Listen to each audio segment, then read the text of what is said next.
Isaiah chapter 58 and verse 1. Cry aloud, spare not, lift up thy voice like a trumpet, and show my people their transgressions, and the house of Jacob their sins.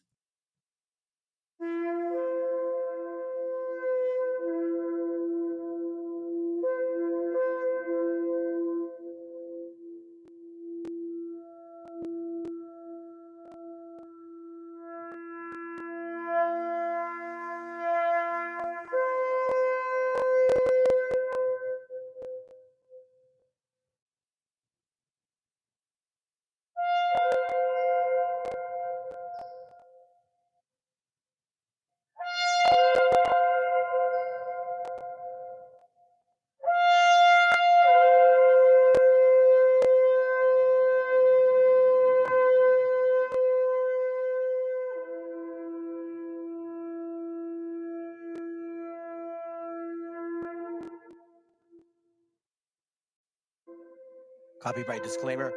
This content does not belong to Bible Chronicles or claim this intellectual property. The content provided today has and always will belong to the content owner. Bible Chronicles does not have any affiliation with the owner of this property. As mentioned, Bible Chronicles did not intend to make use of any material for the purpose of harvesting gain. However, Title 17 of United States copyright law states material and use can only be done when it's for theological or general educational purposes, and thus Bible Chronicles believes that this principal material falls under fair use, which honors protection under Section 107 of the same U.S. copyright law. Well, I mean, when you asked me about, like, the attack in the U.S. over the holidays, you're going to have to be more specific. I mean, are you talking about the attack a couple of days before Christmas, when a woman was set on fire on the New York subway? Is that what you're talking about? Or you're talking about the guy who got pushed in front of the train, the subway train, on New Year's Eve day? Is that what you're talking about? Or you're talking about the mass shooting on New Year's Eve in Illinois, or the shooting in Mississippi, or the shooting in Ohio, or the shooting in Chicago? Or you're talking about the mass shooting in New York on New Year's Eve? Or is it the guy who drove his car into a crowd in New Orleans? Or is it the Tesla truck that blew up in Las Vegas? Which one are you talking about? I'm going to need to know which one of these acts of wanton violence, which one of these acts of wanton violence is the one that interests you? Which one of these bothers you? I mean, I can guess.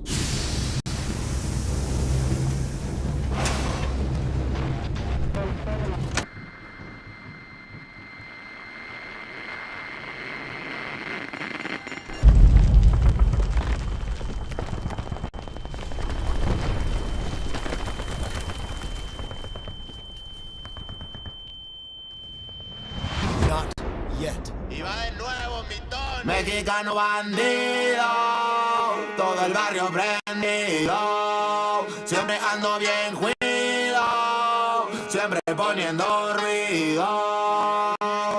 Mexicanos al grito de guerra, yo defiendo mi tierra, no me alejo de nadie, yo cuido a los míos, mi raza se aferra. Soy mexicano, esa es mi bandera, yo la levanto por donde quiera, verde, blanco, rojo hasta que muera, el barrio prendido ya quemó afuera. Soy mexicano, esa es mi bandera, yo la levanto por donde quiera, verde, blanco, rojo hasta que muera, el barrio prendido ya quemó afuera. Me voy tendido, me voy empinando mi bote, un poco mareado por la bebida y el borlote, me tiene hasta la riata la gente con su mitote, pero me despreocupo, me pelan todo el garrote, me para la chota, ya es por mi apariencia, que hay tantos delitos, que hay tanta demencia, yo no cargo nada, no más mi presencia, pinche puerco joto, atente a las consecuencias,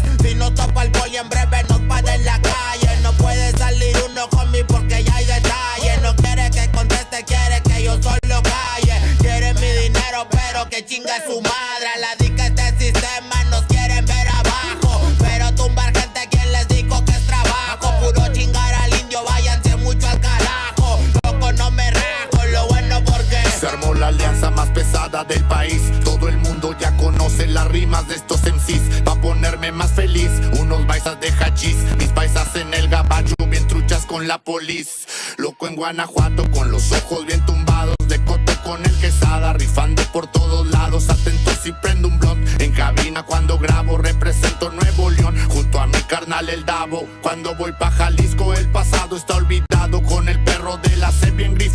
estoy enfiestado. Chécate mi banderón, unido como había soñado. Bien bajado ese balón, compa Lefty bien bajado. Puro hip hop mexa hasta que amanezca. Pásenme un mezcal y que no se apague la yesca. Ya saben que aquí andamos pilas pa' lo que se ofrezca. Si escribo estas rimas es pa' que se enorgullezca. Verde marihuana, blanca cocaína, roja la sangre que escurre de una nueva herida. Yo salí de la ruina, nunca se me olvida. Con disciplina y respeto sigo en siempre la movida. Ando bien high, la vida es un freestyle. Disfruta lo que hay, vivo entre el bien y el mal, carnal. Crazy life todo el día, viendo live. Pinto tu barda con spray, lo que canto es real. Azules y rojas las sirenas que me persiguen. No suben pa' la virgen, salen todos cuando chifle. Mi barrio no lo pisen, que andamos todos grises. Maldito policía, no quiero que me revises. Prende la mota en canala o en hitter. Ando con mi flota y el dealer. Tenemos lo que se te ofrezca, tú nada más pide. Me dijo mi madre que de la envidia me cuide. Soy mexicano, esa es mi bandera. Yo la levanto por donde quiera. Verde, blanco, rojo hasta que muera. El barrio prendido ya quemo afuera. Soy mexicano, esa es mi bandera. Yo la levanto por donde quiera. Verde, blanco, rojo hasta que muera. El barrio prendido ya quemo afuera. Ya, ábranse cabrones, llegó el mexicano partiendo sin necesidad de palanca. Todos jugamos en la misma liga, yo soy titular, tú ves desde la banca. Disfruto cada cosa que me pasa, colaboro y mi carrera se levanta. El mismo cabrón que antes no tenía nada se la pasa viajando y dice que canta. Por eso me caga enfermarme de la garganta. Pero aguanta, traigo mata natural y humo de planta. 2, 3 cabrones dando lata y yo haciendo más plata. De esto la vida se trata y pa' que sepas no es barata. MC Davo los desbarata con cada escalón que sube. Yo tuve la suerte de hacerme fama en YouTube. Hay 2, 3 raperos de antaño que me bajé de su nube. Los mandé pa' su casa y de premio hasta les pagué el Uber. Si alguien me tira es porque sabe bien que domino el negocio y quiere de mi parte. No quiero darlas de grande, pero si me tiras la neta me toca humillarte. Soy capitán, llevo el estandarte. Somos muy pocos los que hacemos arte. Este flow si es de Marte, tú dale like y comparte. México lindo y bandido, diario a Diosito le pido que me cuide a la familia si un día el cora ya no late. Estoy bendecido porque me cuidan los míos. Orgullosamente me exatamos locos de remate. Jaque mate, no hablé de volar si viene gateando. La cosa por la frontera se pone violenta, no importa el rango. Toda la raza jalándole duro, si hay algo seguro es la muerte en donde ando. Sudor y la sangre en la frente, los de alzada controlando. Se roban la atención, ya saben quiénes son. Vatos locos con sazón como el de un corridón. No quiera tomarme el pelo si ando todo pelón. Levantando la bandera, viva México cabrón. Es el perrito de la C. La bandera con un águila, Simón, mi tierra es esta. Me vale si mi piel o si mi acento les molesta. Acá jalan horas extras, nunca duermen la siesta. Están los que van pa'l jale y los que la viven de fiesta. Otros que en el pintón se tatúan de corazón. 3 colores en el pecho, morirían por su nación. Aunque su puto gobierno los puso en la situación de no terminar la escuela y terminar en la prisión. ¡Viva México, ladrones! ¿Qué hubo el expresidente? Ya saben que por mí policías chinguen a 20. Y ahí están mis 20 pa' la cagua. Aguas, que es tierra caliente de Chiapas hasta Chihuahua. Wow, wow, wow, yipi-yo, yipi-yucas. Guanas, Montequín, Aguas, Tijuas y San Lucas. San Luis Potoyes, Mataulipas, La Puebluca. Dime si o no, loco, acá tienen lo que buscas. Soy mexicano, esa es mi bandera. Yo la levanto por donde quiera. Verde, blanco, rojo hasta que muera. El barrio prendido ya quemo afuera. Soy mexicano, esa es mi bandera. Yo la levanto por donde quiera. Verde, blanco, rojo hasta que muera. El barrio prendido ya quemo afuera. Puro hip hop mexa, perros, 2023. Ey, yo, ey, yo. Como la santa carnal. Ey, ey, los machidones de la plaza. Oye, y hay un deck en los scratches. Desde alzada, mi perro. No saben quién soy o sí. Oye.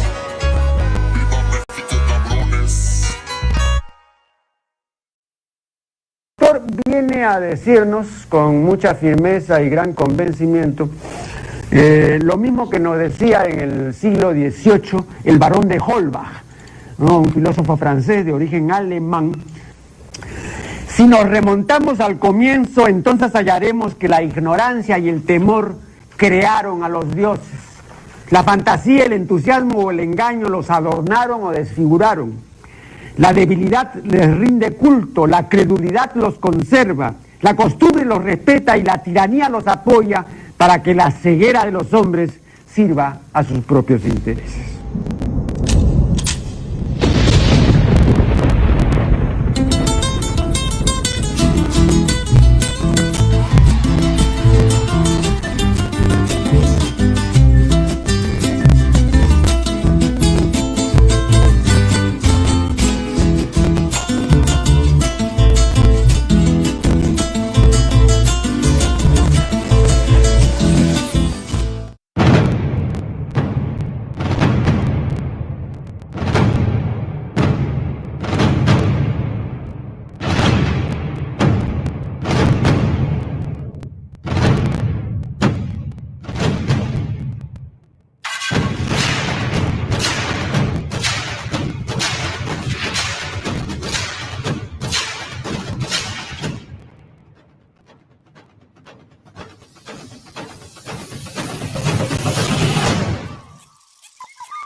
One, two, three.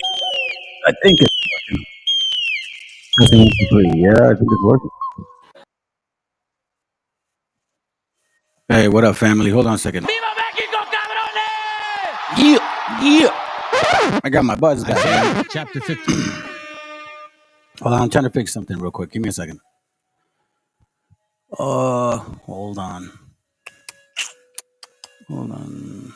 I should have said, there you go. Okay. So, what do we got here? Yeah, let's do it. Well, what's going on now? Who's it, fool? Give me a second, family. Okay, here we go. Alrighty then. I still don't know why it doesn't get rid of that. It's weird. Anyway, let me just fix this real quick. Shouldn't be a big deal. There it goes.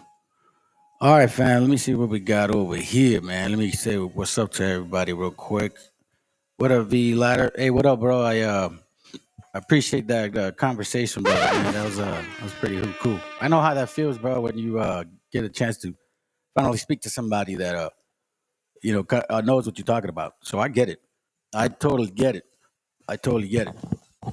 Oh, all be revealed. What's up? Maracuya, bro. Good to have you here. Let's see. Yeshlin. There you go, brother. You're good. Good, man. What's up, Joe? Good to have you here. Buenos Jeremias, buenos dias, bro. What up, what up, what up, bro? What up, what up, what up? Yeah, Clinton, la news, la me. I don't know what that means. It may mean something else.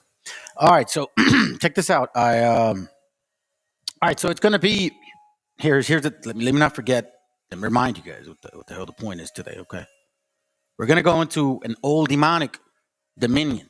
Now I put Anglo-Saxon, but it applies to the gringo, and you know who that is? The northern people up here right now. Okay, so instead of saying colorism, I'm just gonna say gringos because they both had a hand into it. Actually, several nations did. So we're going to touch on that. Maybe I get a chance to cover Psalms 83 a little bit, but we're going to get into the 10 toes. We're going to get into the kingdoms, the beast, 4 beasts. Likely, maybe we'll give you guys some videos. You know how I do it, some scriptures and some history books as well. So get your pen and papers ready. We're going to start. And also, I am going to actually give you guys this video first. Because, again, we're touching different subjects, okay? So I'm not, like, necessarily doing something in particular. Sorry about those screens there. I don't know. Anyways, I don't know why they show up. But anyhow, block ads. Oh, I know why. I don't have that. I don't pay for that service no more. I see what it is. Okay, anyways. All right. So, anyhow, let me show you guys something real quick. Because I think it should not be left out. And the brother that was, I got your text, and it's funny, man, because I was kind of on the same path. So I'm glad you sent me a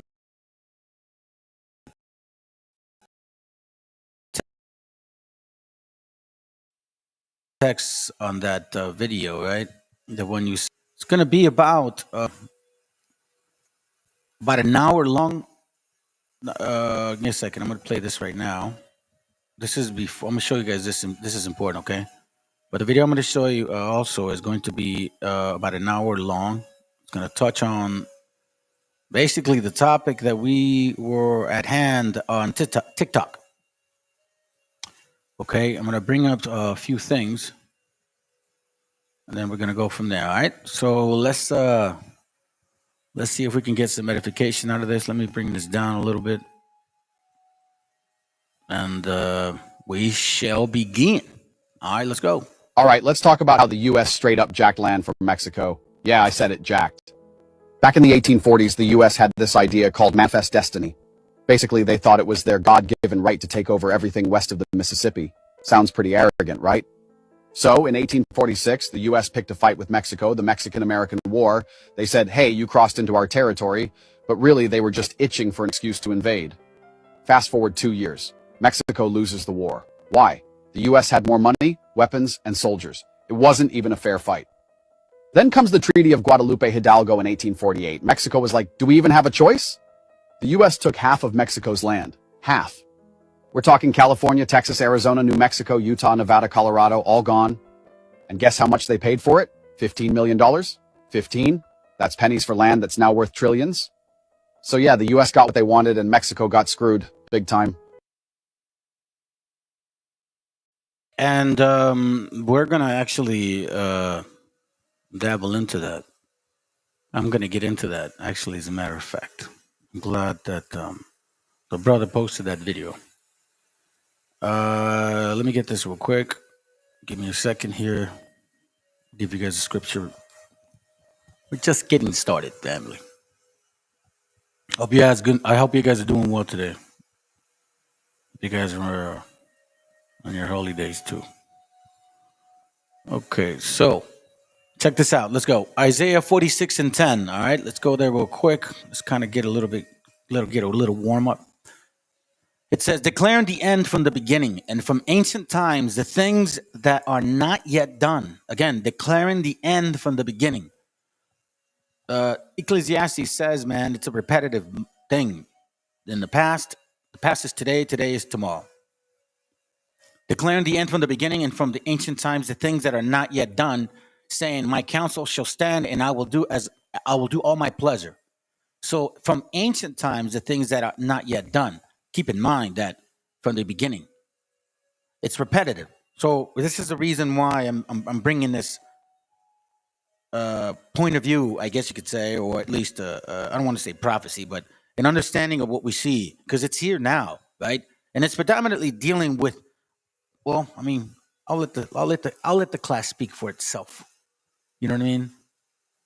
Again, it says declaring the end from the beginning. So prophecy, or at least the scriptures, the reason why Revelation 1:3 says, blessed is he that readeth, is because if you study enough, you will start seeing patterns. You'll start seeing a repetitive thing or something to come about, right? So it should not be surprising to you. Because if it's surprising to you, then you're part of this world. I mean, you have no understanding.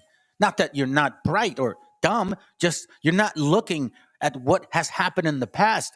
It's repetitive. This is not your first rodeo, so to speak, right? So now, why do I call this an old dominion, an old demonic dominion? Why do I say an old demonic dominion?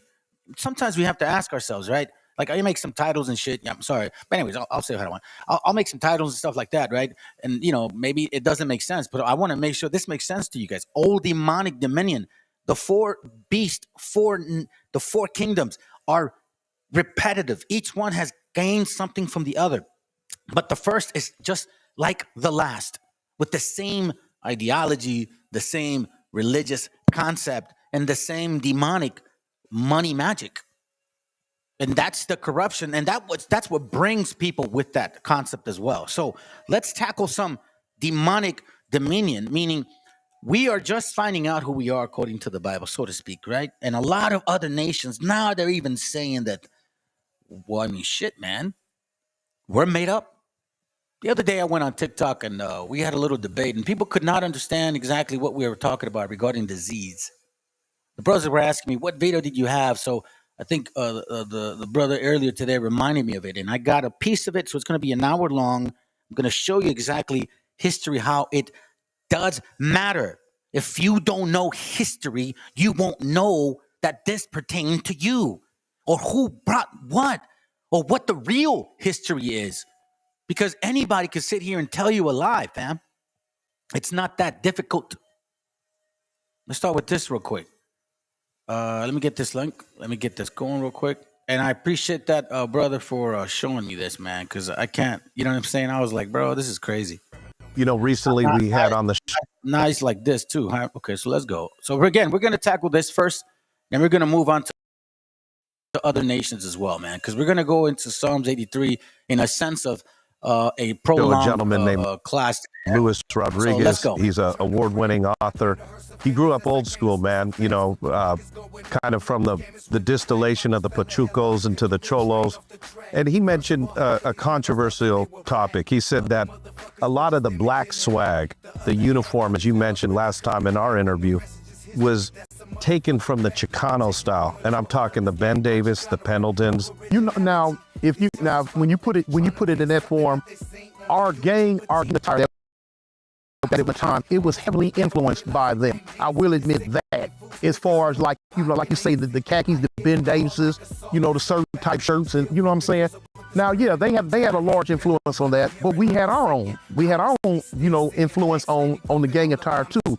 And so it was all kind of mixed in. It was mixed in because some of the stuff that we did as far as dressing for the gang attire, they adopted it.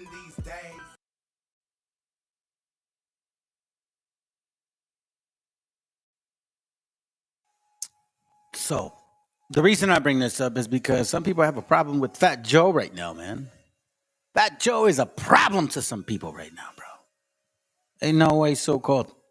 And I don't identify with Latino or Hispanic, but ain't no way Latinos got involved in hip-hop. Not that I care. Just want to bring up some facts here real quick. Okay, so we're going to start at 224, and then we're going to end at... Thank you for bringing this up to me, brother, because someone else was looking for this too. So we're going to start at 224, and we're going to end at 330, and then we're going to move on. Okay. Again, we're tackling topics. A kind of long-winded Psalms 83 explanation, right? And then entangling with the four beasts and how it's going to relate. Trust wouldn't believe that when I mentioned Nimrod and Babylon and money magic and why the same spirit is today. Trust and believe that it's all relative. Before you go assume anything, just trust and believe this, okay? Again, in the Bible, so let's go. Psalms 83 talks about several people. But again, if you believe in the Bible, if you just look at logical reasoning of how people conquer, they come and divide. And through chaos, they run the show. That's the only way. With massive information, in a chaotic environment leading to destruction, the only thing left for you is to study and figure out what the hell are you seeing, because if you don't see what I see, then I can see why it's so confusing. Let's go. Wrong day and putting him in another class. What we're talking about here is very clear. If you look at Latin America today, in every society in Latin America is essentially a conglomeration of European settler states. The conquistadores went in there and did the same thing that the English did here and everything, right? And I do want to add, while I'm going to this video, is that nowadays, the conquistador don't look like the blonde-haired, blue-eyed dude. No. Nowadays, when it's convenient for people like him, people like me are the conquistadors. But when it's when it's not convenient, then I'm the immigrant mixed with a Mongol. You know what I'm saying? But I'm a conquistador at the same time. Let's continue. Propaganda, black nobility propaganda. I see your asses. When we look at the compositions of these societies, we see that at the top are light-skinned descendants of conquistadores, and at the bottom are native people and black descendants of Africans. White skin privilege is a European ideal and concept that was exported with their economic system, their religious philosophy, and it was exported and imposed on people of color. So when we talk about Latinos, let's understand what we're saying here. We're talking about Latinos who, for the most part, have African blood in them, and they have internalized racism just like everybody else. When you look at Asian Americans, many of the... Well, I do want to say that the only reason a lot of y'all have African blood in you is because of the wrong reasons. That's why. So, with this BS, let's go. Asians that came here initially came to work the railroads. They were treated like dogs. They were treated like dirt. But when we see a lot of Asians that come to the United States today, one of the first words they learn in their lexicon, one of the first things that they learn is the United States' major contradiction around the issue of race is white-skinned male privilege. Hey, and again, I don't take stuff personal, but I do remember, because, you know, you're a kid, the first person that called me a beaner was a man that looked like him. Not a white guy, not a Mexican, not a so-called Chicano, not a so-called Puerto Rican. No, it was somebody like him. Again, I didn't know any better. You know what I mean? I didn't even know what that word meant because I'm like, I don't even like beans, man. I like rice. Shit, call me a riser. Let's go. And if we don't attack that, if we don't analyze that, if we don't begin to deal with that, then we got a problem. And I totally disagree with the mayor of Washington because I do not have a state. He doesn't agree with what he's all about. No, we don't agree with any religion. Oh, okay. Yes, sir. Okay, first of all, that's a King James Bible. That's a European Bible. It's a King James Bible. It's a European King James Bible. was a black man. You didn't know that, did you? We ruled Europe all the way up to the 1700s. Okay, well, Cromwell was the first. Okay. Cromwell was the first so-called white man that sat on the throne. We ruled Europe. We sat so then on what the happened throne to in them? England. They must have got their butts kicked and knocked out of there. Yeah, because you know what? Because we sinned against the Most High. We didn't follow His law. That's why we was brought down. It wasn't because of your strength, because your nation is weak. You're a weak, mindless people. Okay, now you didn't bring us down. God brought us down. I'm coming to my question. Many African Americans. Here's one of the parts here about this stupid ass dude here, right here. All of you guys, Mike TV, Colomiados, Top Pussy and shit. What's the other guy's name? Whatever. I don't know. Some other guy. All of this is part of that. And look at what they say now, family. Okay? Look at what he promotes. Supposedly, this guy's a native. And look what he pushes through his channel. Now, don't forget this heathen face here, okay? Continue. And you tell me if this makes any sense to you. You are the Native Americans. You're not even African Americans. You're Native American. Okay, now you didn't bring us down. God brought us down. I'm coming to my question. Many African Americans. You are the Native Americans. You are the Native Americans. You're not even African Americans.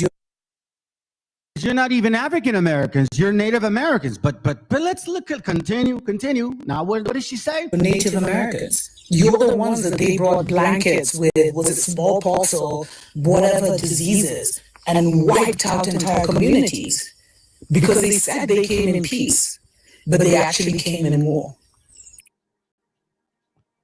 So she says that some people from Europe brought smallpox to them. That because, you know what I mean? I'm good using the logic, and I'm not even a native no more. I'm not even Mexican, all right? I'm an African now. But she says something interesting too. So you guys that are of Africa look like them somehow, some way, even though historically speaking, we don't find none of this smallpox here in America applied to black people. Somehow, some way this happened to you. In the same breath, this lady says that you're African, but you're from this land? Okay. And they are still warring us right until this day. So there are those beloveds of you who really don't feel any connection to Mama Africa. Okay, so if you are not African and you are of the Americas, why would she say Mama Africa? And this is just, a confirmation, a reassurance that America belongs to you. Spiritual That's one video. So I have this other one from this dude that was putting up these classes. I think it was called Thoughts Camera Action or some shit. And he was banging on his own people.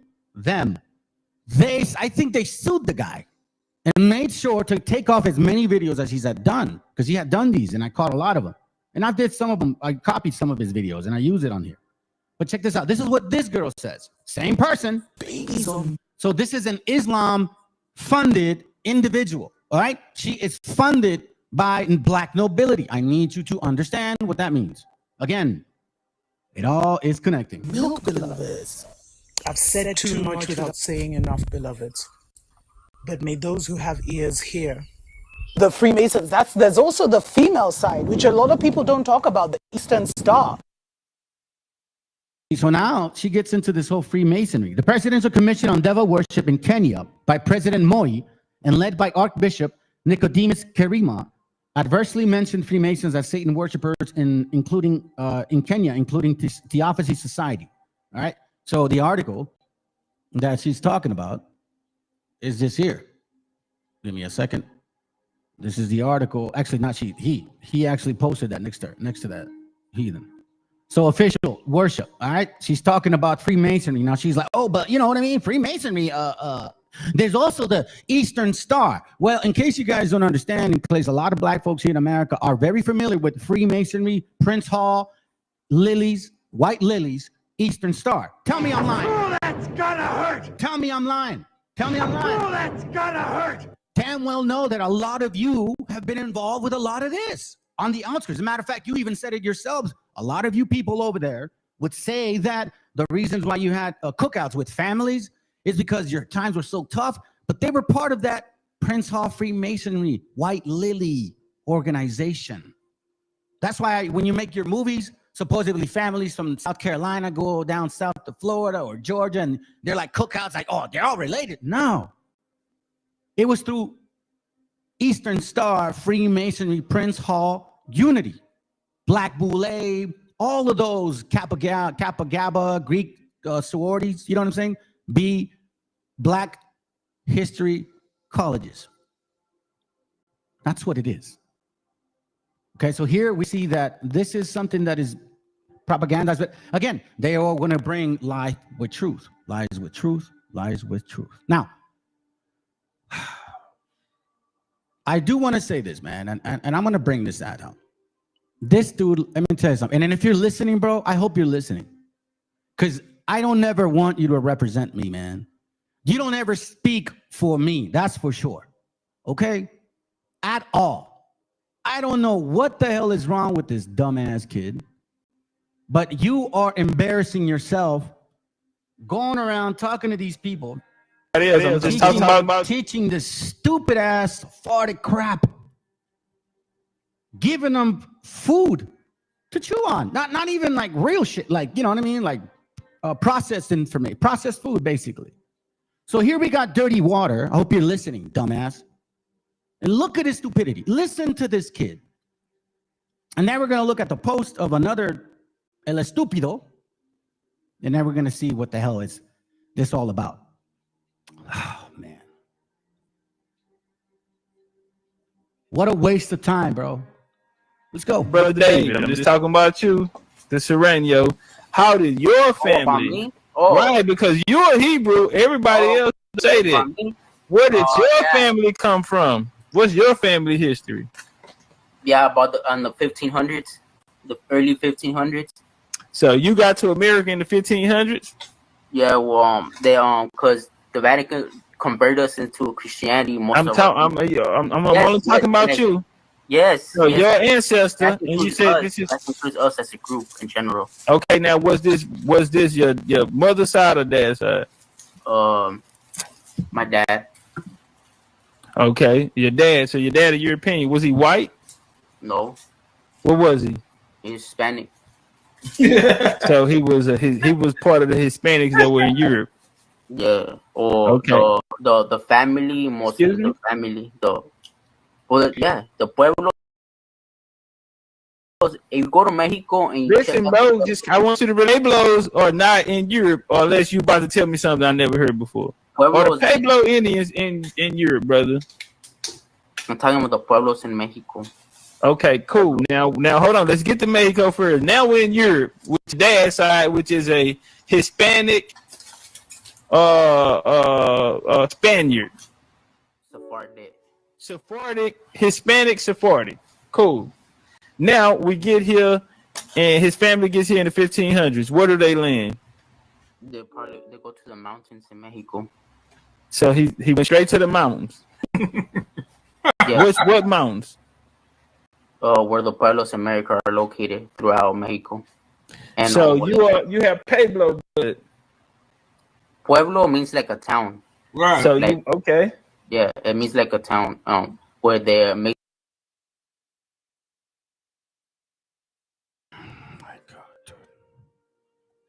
Hey, dirty water. Just shut your ass up, man. Sit down, bro. Don't call nobody. Matter of fact, you put a fucking plug in your mouth and stop talking. Literally, just stop talking. You're making a fool of yourself. But it's an embarrassment to our gente that you have somebody like that going around saying, "Oh, we." Don't do we me. This is you, bro. You're the one that wants to be a Sephardic. I gotta read that scripture, man. That's a fantastic one, bro. That's a fire right there. I mean, literally, bro. You took that right or wow, that's amazing, bro. Job 12:16. It says, "With him is strength and wisdom. Then the deceived and the deceiver are his." So the Most High has control, and He knows what's going on, man. But it's interesting that the deceiver and the deceived, they have a purpose, and it's our job to discern the difference. And again, if the young man would just have listened, I wouldn't have been so rough with him at that time. You know what I mean? But it's like, bro, it's an embarrassment when you want to represent our people, and specifically in this particular type of topic, or at least time frame. Right, this century of ours, where actual spiritual repentance matters. Don't you think that you should be more kind to your own people instead of you yourself being so caught up in your own so-called belief instead of studying, instead of being deceived by the deceiver, because the Most High has just strength over foolishness, and it goes to the 4 seeds that Mark 4 talks about, man. You know what I'm saying? So it's like. It really bothered me because they spoke to him the rest of the video in a condescending manner. Condescending, man. Straight up condescending. You know what I'm saying? And but again, you know what? Whatever, bro. It is what it is, man. If you guys get offended by that shit, well, too bad. You know what I mean? Then just be like Water himself. It says here, that squeaky little rat, the Waters need to give it up. I told him that told him that already, and he keeps going. Yeah. Well, you know what I mean? I guess there's some type of, hey, listen, man, there's a purpose. Every tree grows, but not every tree gives fruit. Nor does every tree give good fruit. Damn the water, yeah. But again, not every tree gives good fruit, or not every tree gives fruit. Sometimes it is for some of us are brought to understanding for destruction. Some of us are brought to understanding for forgiveness and salvation. Some of us are brought to understanding. So then we could be an example. I don't want to be an example. Let's go. I'm going to show you some shit about them pretty soon. Pendejo. It's just, man. Hold on a second. Let me look for this. Where are you at? All right, so let's tackle this. So we got well, he calls me El Estúpido, right? It's all good. Come on, bro, stop. All right, so he goes, David Benjamin. He says, El Estúpido. So he calls me one, right? Obviously, Africans didn't bring it over exclusively. It's a contagion, meaning it's contagious, okay? They caught it from their captors, the Spanish, and they didn't bring it over exclusively. I don't know how you Hollywood Indians don't get flagged for hate speech is beyond me. Okay, first of all, David Benjamin Button, this isn't hate speech when I read shit. When I bring out material and books and I read. That's why YouTube cannot block me, because I don't say shit that is not real. Now, if it's offensive to you, it's because that's what you guys are about. You see, even in your own stupidity, because you're projecting when you say it's a stupido, because that's the first thing that comes to your mind, is probably because that's how you feel about yourself. It says, obviously, Africans, which you're saying you're not. So wouldn't this be a moment to say, well, I'm not African? That's why they brought it. But no. You defend them, because you know that's you. And it says that, well, you know, exclusively, it doesn't pertain to them because they were so clean. They had such a civilized world. You know what I'm saying? Like no disease ever happened to Africans. So they caught it. And Spanish people, well, we're going to find out that Spanish people didn't look like me. Actually, Spanish people looked either like David, who's probably white, right? Or the other guy. What's the other guy? The what's his name? The Imhotep. The dude is a white-looking dude with the little bit of African features, and he forgets that shit, and he tells us that we're foreigners, even though he literally don't look like them. So, anyways, let's continue. So he says, us Spaniards, we're supposedly us Spaniards, and that we or we gave it to them, and that's why this whole Hollywood shit. So he's upset, like, I can't believe the hate speech. Hate speech, hate. Okay, sounds good, bro. Sounds good. If it's hate speech, then let them block me, because I don't do that. But what I do is promote truth. All these black I don't lie, and I don't run from what I share. I don't go around painting pictures, posting and clipping like your Colomiados king, David, because this is who you guys worship. You are a worshiper of Colomiados. He's brought all this stuff to you. Matter of fact, the video I just showed earlier with that dirty water kid, the stupid ass going on and making a fool of himself, you support that channel. And you know what he says? Oh, where's Curimeo at? They support Curimeo or Colomiados or whatever it is that you do. You know what I'm saying? So it's like, yo, you talk about somebody saying hate speech. I bring facts. You bring... Anyways, let's just see what you bring. You know, we exaggerate how many black people ran away to the North Star. Even John Hope Franklin, at most, counted 50,000. And that includes people who would just run down to the swamp, hide out for the night, and then come back. You know, it was hard to run away to the north. There were not millions of black people on the Underground Railroad. We tend to think of the Underground Railroad like Penn Station, a Grand Central Station. It wasn't like that. It was incredibly difficult to escape from slavery. And, as you know, Mr. Black, many of the free Negroes stayed in the South. Do you know in the 1860 census, there were 440,000 about free Negroes, I mentioned that earlier. More than half lived in the states that were the Confederacy and the border states where slavery was free. They were free. And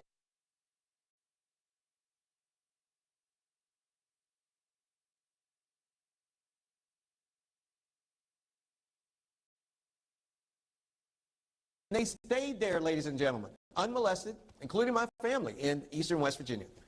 They stayed there because that's where they had their family and that's where they had their property. Remember, their property was, they had to be given property in Virginia and many of these other southern states. What are they going to do? Go to New York? Live in Harlem? Hang out and listen to jazz with Dizzy, Charlie Parker? They stayed where they were raised. And many of them, this is the worst, the dirtiest secret in African American history, is that a surprisingly high percentage of the free Negroes in the South owned slaves themselves. Tackled this before, that's not the point. Let's go. And some of them owned, we explain away by saying, oh, but they only own their mother, or they only own, they own their mother, they own their sister, they own their wife, and they own some other workers too. A surprisingly high number owned workers who they did not liberate throughout the South. There were enough black free Negroes who supported the Confederacy that they voluntarily formed a regiment in the state of North Carolina to fight for the Confederacy.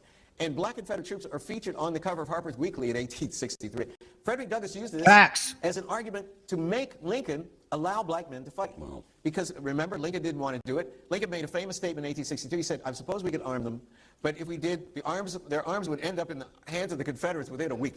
Because he thought that they were incompetent, not smart enough to win. And eventually, he said, the North was losing the war, Frederick Douglass was agitating, and this book by Casemore persuaded him to change his mind and incrementally. So again, it's not only the myth makers who created They idealize Lincoln. We have our own myth makers in the African American historical establishment. All the Egyptians looked like Michael Jordan. All our people were black gods and kings. You know, we were not complicitous in the slave trade. There wouldn't be a slave trade.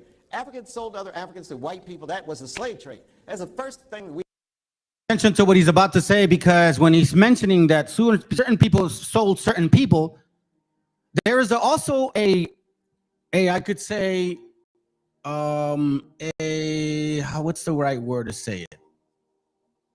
A logistical system that needed to be implemented in order for these Africans to bring Africans from Africa. You know why? Because in the interior parts of Africa, he's going to explain it, and we're going to prove it. David, I got an answer for you. I hope you're listening. You want sources? I'm going to give you the horse's mouth. We honestly have to admit that remember the story of Livingston, Dr. Livingston. Sure. The reason that was so important is that almost no white men had penetrated the interior of Africa. What was there? No roads, snakes, mosquitoes. The reason that was so important is that almost no white men had penetrated the interior of Africa. What was there? No roads, snakes, mosquitoes, death, malaria, right? The white people were along the coast. It was black kingdoms, like Queen Njinga's kingdom in Angola. What's now Angola? Ghana, Dahomey. They grew rich from the slave trade, selling other Africans. They would go and wage wars just to sell other black people to white people. This is something we've been so ashamed about, we pretend that it's not true. It is the nasty, dirty secret of African American history. We are just as corrupt and despicable as any other people. And if we have the right to oppress, we will oppress just as corrupt and despicable of African American history. We are just as corrupt American history. We are just as corrupt and American history. We are just as corrupt and despicable as any other people. And if we have the right to oppress, we will oppress just like the white man. Oh, that's gonna hurt! You would, because I've seen it. Let's continue. That is human nature. Unfortunately, that's just the way it is. And the only way to overcome that is to be honest about it. Admit the truth, and then all try to do better. As my main man, guy I admire so much, Cornel West, says, we're all recovering racists. We're all recovering racists.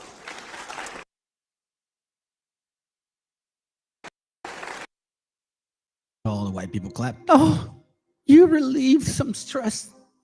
Okay, so let's get to it, man. Let's get to it. All right, so Robert, or what's your name again? David, whatever your name is, all right? You want sources? Straight out of the horse's mouth, I'm going to give you the sources, all right? So let's begin right here, because you guys love all wobbles. Every single wobble that you know of loves this book right here. Hold on. Let me show you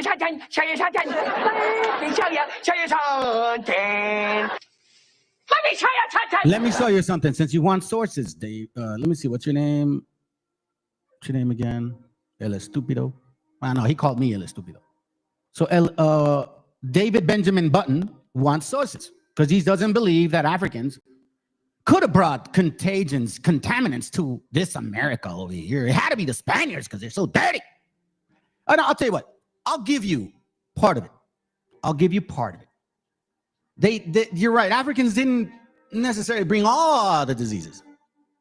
You're right. The Spaniards did give them something called pox, but it wasn't what you think. So I'll give you that one, David, but I'm still proving facts. I'm going to give you from your own man who quoted this man that I'm about to quote. He quoted him. This is a book from Ivan Sertima, 1970. He quotes a gentleman in here. And he says here, as regards to, and by the way, you guys love this guy, but at the same time, you ignore the shit that he says. I don't understand. You're saying you're from America, but then you're Africans. Oh, that's right. You were all over the world. Anyways, so here he says, Edward Scobie, which you guys also push as well. So Ivan Sertima references Edward Scobie, who all wobbles love to use. And your sources that you guys run to love to, quotes a guy named Leo Africanus, A Geographical History of Africa. And again, I don't want to read this because you guys can read it. For all Negroes are blackamoors, are descendants of Kushans. We all know that shit. We all know that. We can always come back to it. But again, Leo Africanus. So Ivan Sertima Okay? Ivan Sertima, this man here, the guy they love, okay, quotes Leo Africanus. Sounds good. Well, then let's go to Leo Africanus. This is from the same book. The same book, okay? The same book, and I have it right here. I have it right here. It's reprinted for me. A Geographical History of Africa. I brought this book out several times, but now, since you want sources, I'm gonna give you sources. Here it says what kind of diseases the Africans are subject to. Now, Leo Africanus is an African, by the way, and he says it himself in this book. So let's talk about what type of diseases Africa was dealing with. All right, so it says here, if any of the, this on page 38, by the way, I think chapter 2, page 38. So it goes by chapters, and then it goes into 1, 2, 3, 4. If any of the Barbary be infected by the disease commonly called French pox. David's gonna say, you see, I was right. The Spaniards gave us the diseases. You know what I mean? That's what he says, right? That's what he says. That's what he says. Hey, bro, stop.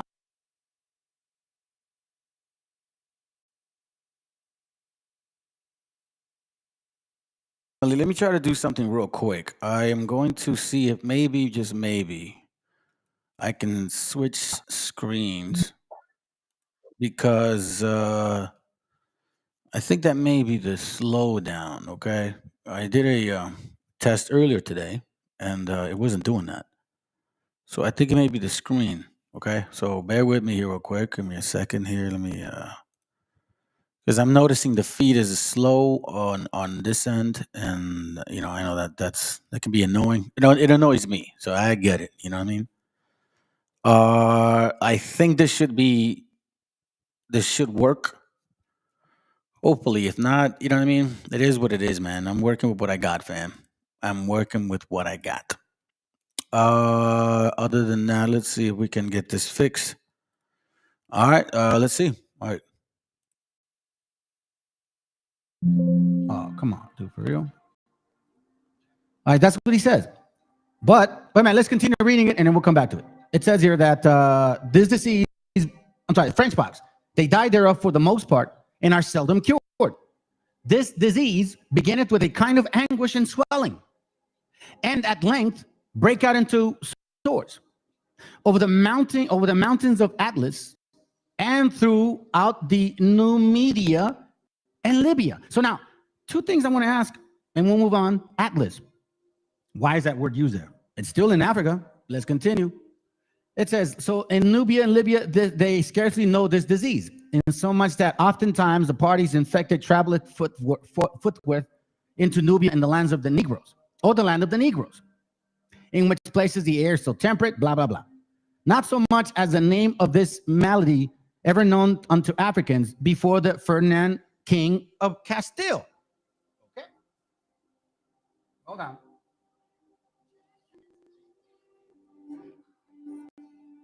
There you go.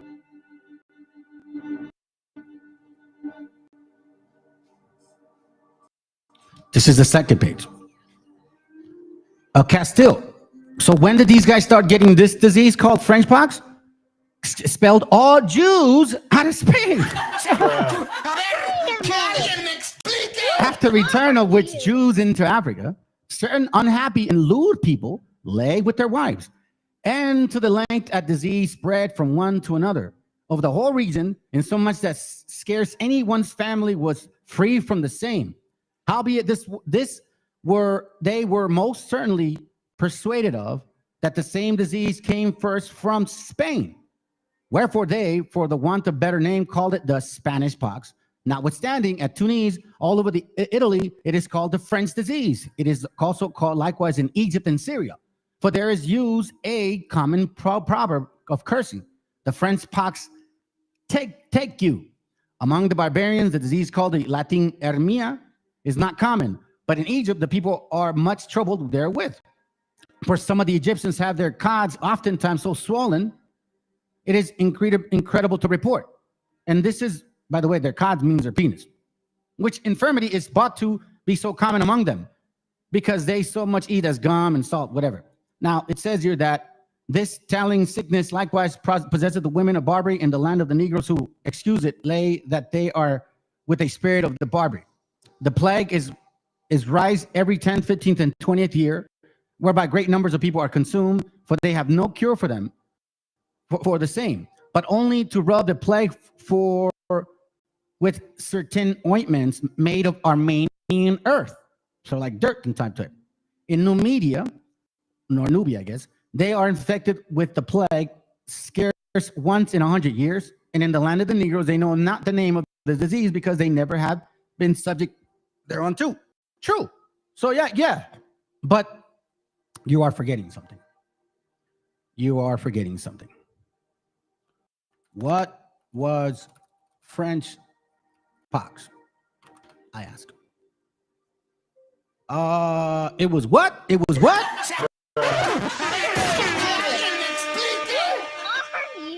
So I don't know who laid with who first, but both of y'all were laying with each other. Some men were sleeping with somebody's women. So we don't know if the Jews or the people there, you know what I mean? The Sephardic Jews, by the way. I mean, mind you, we don't know if the men were sleeping with the African women there, or if they were just, in relationship with their women, and then the African dudes which went in there and said, whoop, let me slip right in there.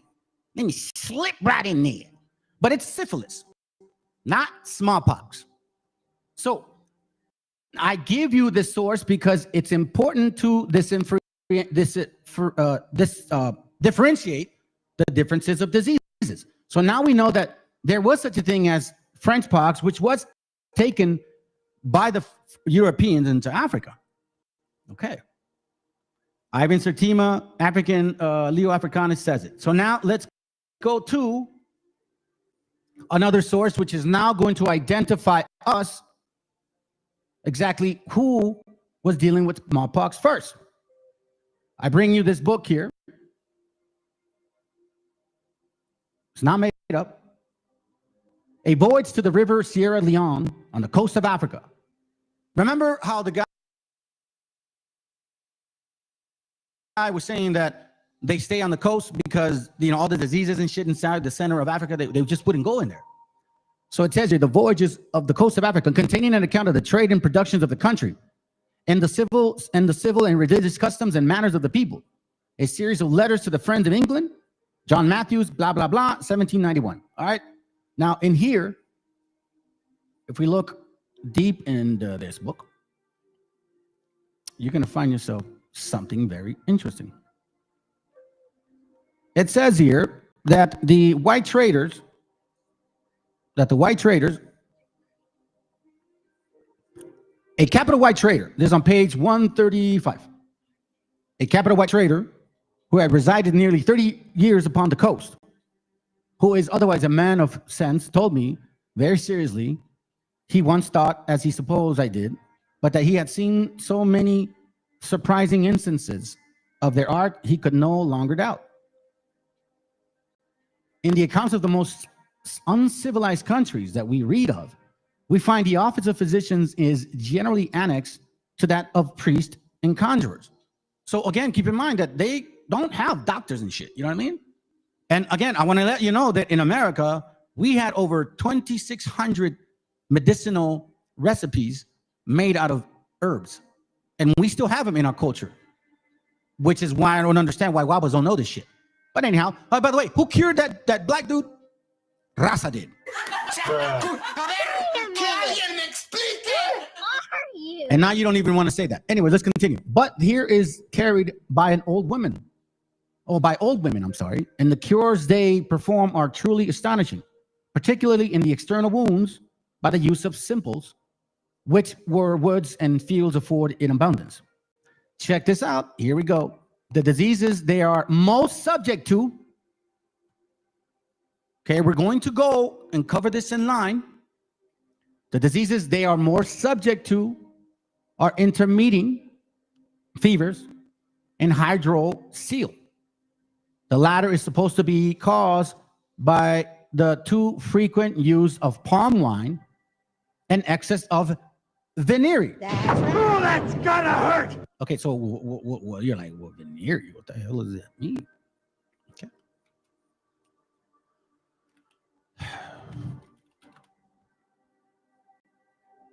Venereal means sexual indulgence. Oh, that's gotta hurt. Okay, so apparently this is quite often, quite common, and it's still, I don't know, prevalent? I don't know. Maybe you guys aren't the same people. I don't know. You guys say you're not. I don't know. Then it says here, the venereal disease is frequent, but never attended with those dreadful symptoms which too often accompany it in Europe. Okay? So like the French pox type of deal shit. It is always easily cured. Neither can they be convinced that it proceeds from impure coition, I guess. Check this out. It's talking about the diseases that are most subject to, right? The smallpox is endemial. So, you know, the guy, what's his name? Benjamin Button. He's like, you know, he wants to be Mr. Brainiac, right? Like, it's a contagion, meaning it's contagious, and they cut it from the Cathars and Spaniards. That's not what it says. The smallpox is endemial. So what does that mean? You know what I mean? Because obviously, you know, I don't know any better, man. I'm just a, you know, like just a dumb Mongolian. I guess that's what you guys say, right? Endemial means, come on, get to it. Oh, endemic. Meaning what? Belongs to or native to a particular people of a country. Woo! Characteristics of a prevalent in a particular field, area, or environment. Oh, that's gotta hurt. Hold on a second. That's right. So endemic basically means that an organism is restricted to a locality or region. So we know that French pox was brought to you by the French, the Spaniards, the Europeans. Yeah, I'll give you that. The Europeans brought French pox to the Africans. But smallpox, it's an endemial disease, but it's not so frequent on the seacoast as the interior country. Oh, that's gotta hurt. Which is why the gentleman earlier said that there was a lot of diseases in the center. So Africans had to logistically figure out, okay, how do we get these people from inside out to these guys? Or the Europeans, not always white, by the way. How are we going to get those people? We're not going to go in there and die of disease. No. So let's continue reading. Because apparently they want some suffice information. I shall conclude with my best wishes for your health and happiness. Oof, that's going to hurt. Now, if you continue reading this book, right, it even brings up the fact that slavery was something that they really, really practiced and enjoyed. So much so that he would even put their children up for debt. Like if you go and pawn some shit at a pawn shop. This is really what's going on in here. So we're seeing that Leo Africanus understood that those certain diseases that we were the one he talked about. Now here we see a book that says, well, the smallpox was inland of Africa. Listen, in the proportion as the West Indies were cultivated, the demand of slaves increased, as they were found to answer for what purpose much better than Europeans, and were also procured as much easier experience. The English and French were the first who began to cultivate the Windwall Islands, which had been only visited by the Spaniards. Their skirts discovered. Okay, so it says here that it was between Portugal and African trade. So it wasn't like, you know, what we were told that they went there and out of surprises and took people. No. They were all involved. And the only way that these people were able to bring people from inside of Africa was through their own, because they knew they would die from diseases. Hence, smallpox. Page 141. It may be presumed that the seacoast alone at first furnished the slaves which were sold to the Europeans, but that the constant and increasing demand, which has unremittingly continued for the first time of their being brought to America, soon obliged the natives to have recourse to back countries. And many of them are now brought from a very great distance, from inland. The modes of dealing and procuring slaves is the most places extremely different. But as I cannot pretend to describe them all, I shall confine myself to a description of the method of trade of these parts only. So he's talking about what they're, considering, right? And how they're trading, all right? And what they trade, okay? I want to point something out, and then we'll move on from this book. I don't want to lose my topic here. Ribion, okay. Information, merchants, witchcraft. I think it's okay. Here goes. Let's see. There are in our purchase in the country were European goods and salt, which is okay. They're talking about that. They will part with their. Okay, here goes. Which is an article. See, I'm right here. Okay, I'm right here. Which is an article so highly valued and so eagerly sought after by the natives that they will part with their wives and children and everything dear to them to obtain it when they have not slaves to dispose of it. Damn, they're willing to sell their children and their kids to get European goods. It is always makes part of the merchandise of the purchase of slaves in the interior country. It makes part of. So the present custom and ancient tradition of the country, handed down from father to son and from generation to generation, both teach us to believe that the practice of making, buying, and selling slaves was in use in Africa long before our knowledge of it. Death or slavery were and still are the punishment of almost every offense. Check this out. And every prisoner taken in battle was either put to death or kept as a slave. This was going for black and white. The fate of prisoners was also a great measure determined by the season of the year and the occasion they had for the service. If they were taken after the harvest was over, they were seldom spared. But those who were captured before the commencement of the rice season experienced a different fate, as they were reserved to cultivate the rice ground and sold after the harvest to those tribes bordering on the sea, who had no other means of acquiring slaves than by purchase. Or you see this? The only way that the Europeans bought the people from these islands were by these people on these islands going in there and buying them themselves. This was an ancient custom of the country, and the modern practice is nearly familiar. I seldom dispose of in the new slaves till the rice is on the ground or until it is cut. Hence, though the Europeans, by the eagerness with their push, this trade may be censorable so far. So he's talking about abolishing, okay? Let's get into this here real quick. Oh, sorry. We mentioned here, during the late war in which England was engaged with France, when the ships did not visit the coast as usual, there were no goods to purchase the slaves which were brought down. The black merchants suffered many of them to perish for want of food. Pay attention.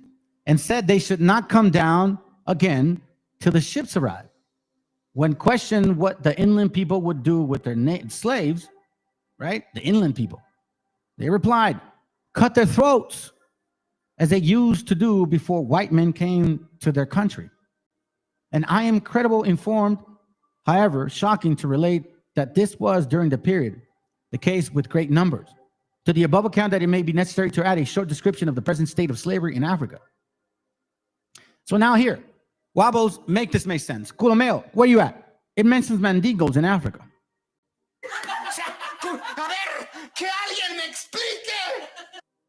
Mandingos in Africa and Mandingos in America? How's it so if you're not African? But here in this book, you clearly see a history of Sierra Leone. My main point was smallpox and the travelings of it. And how did it get here? How did we get it? If it was all the way inland? Well, because they had to bring their own people to the coast to be sold and brought here. And again, David, it's an endemic disease. An endemic disease, meaning that it's restricted, particularly to a locality or region. So before you go and say dumb shit like this and stop projecting, because you are the stupid ass in this moment here. Obviously, Africans did bring the contagion, meaning that it's because it's endemic. And no Spaniard gave them the smallpox. They did bring the French pox, which we suffered from it too. By them and you. And they didn't bring or exclusively. Now, again, this isn't hate speech because I am reading a book. You know what? I want to touch on this real quick because it comes to show you. It comes to show you. Because in reality, Benjamin Button, what he's technically saying to us is that we brought this disease, fam. That's what he's saying. That we brought this disease. Okay? Because they label us as Spaniards. Or whatever, Mongolians, whoever. They say that they brought us here. So let's plead very, very, very clear as to what they're saying. Even though it's our gente, our people, or our generation, our bloodline that has actually experienced this shit, the audacity, the nerve, right? The nerve. How you Hollywood Indians don't get flagged for hate speech is beyond me. You see, and Hollywood Indians is not fucking hate speech?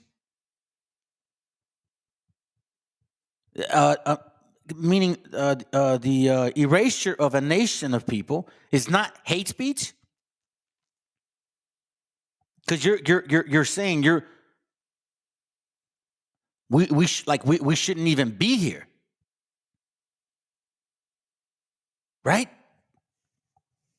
Let's continue. We're almost done. We're almost done in this. Now, again, this isn't hate speech because I am reading a book, which is a book that you can find and usually available to purchase. Now, it's up to you to feel emotional about it, but these are facts. And I know some people don't like me bringing out some shit like this, but these are facts. And if it burns your spirit, oh well. Because you want to know something? We've dealt with this shit for a long time. And for a long time, we were told something that was not true. We were told, oh, no, it was certain people. It was certain people. Propaganda. Certain people did it. Certain people did it. You know what I mean? This is a book from Cartas y Memorias. It's in Spanish, between 1511 and 1539. Let's tackle this real quick. I'm going to go in English and Spanish, and I'm going to start bringing up the actual, the endemic spreader. Okay? Here we see, and this is page 14. Let me go magnify it. Let's go tackle it real quick. It says here. Yeah, que aguanten la vara, bro. Straight up. Que aguanten la vara, bro. They want to bring, hey, listen. If you wobbles didn't mess with us, man, you probably would not have heard of me at all. I more likely guarantee you. But when you went and said that you are us, that set me off. Anyways, let's read. It says here, los gobernadores Jerónimos y el licenciado Suazo alcanzaron a congregar algunas comunidades indias, pero lejos de ayudar a evitar el despoblamiento de nativos, la formación de pueblos ayudó en 1518 a propagar por las islas una de las más terribles epidemias de viruela y otras enfermedades del viejo mundo. Basically, in a nutshell, that these men here were talking about the horrible epidemics. All right?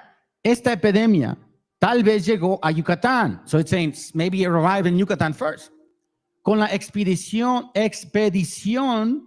de Juan de Grijalva en 1518. Y es la misma que trajo a México el famoso esclavo negro. That's gonna hurt. La expedición de Pampilo de Narváez en 1520. Remember, Narváez was the one that fed our gente the dogs. And he had with him, matter of fact, not him, Garrido brought with him 600 African slaves. Let's continue. Let's see here. Let me see if I can find just this word, viruela. If not, we're going to move on. How do you spell it? Shit, I forgot. valiosos, negro, clavo. Espérame. What the hell are you? Give me a second. Shit, man. I just lost myself. Famoso, melodías. Sí, pero ayudarles porque es un activo, la información puede por ahora es la través de viruela, güey. Viruela. Ponte las pilas. Anyways, just one. All right, cool. Sounds good. Let's move on.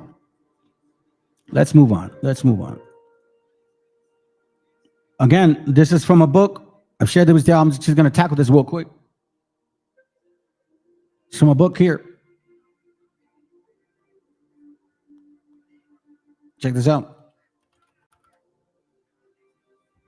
Smallpox shows up 4 times in this book, and this is from, let me remind you, Hernan Cortez, okay? Conquest of Mexico.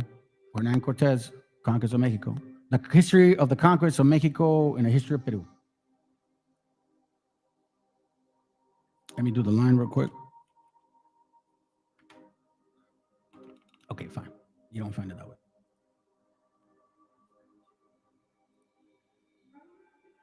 Matter of fact, let me do it this way. I have it on my book, or I'm going to have to change it.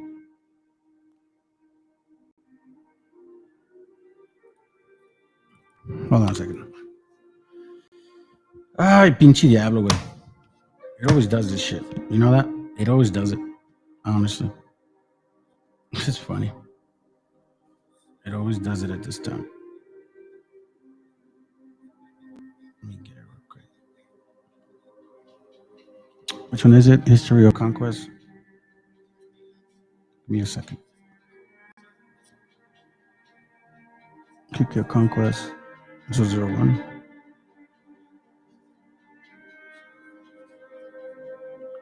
There it goes right here. Okay. So this is History of Conquest. Let me go to the main pages. Okay. So we're going to go to page 399 first. Damn, there's a lot of pages.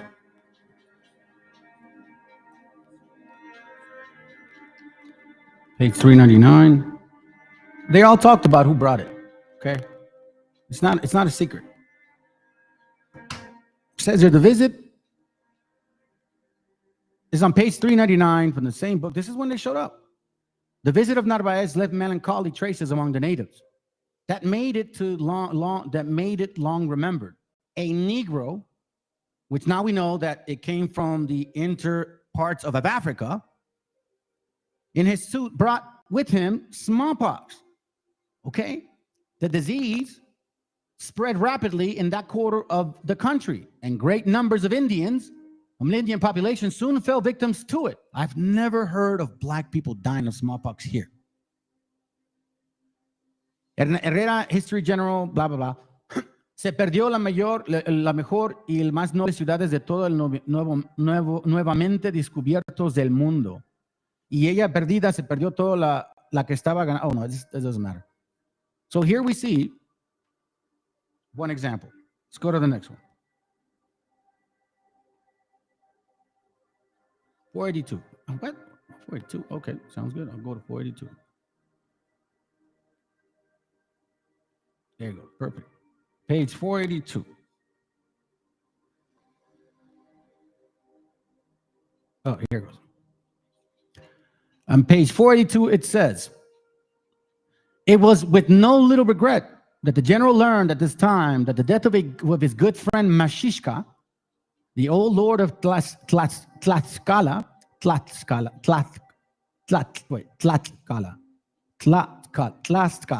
who had stood by him too steadily in the hour of adversity. He had fallen a victim to the terrible epidemic, the smallpox. And we read from the book Sierra Leone that's where it came from. That's no lie. Europeans didn't bring smallpox. Europeans brought French pox, syphilis. Africans brought smallpox. Oh, that's gonna hurt. Whether you like it or not, those are the facts, and that's history. Whether you like it or not, you cannot erase history. This is history.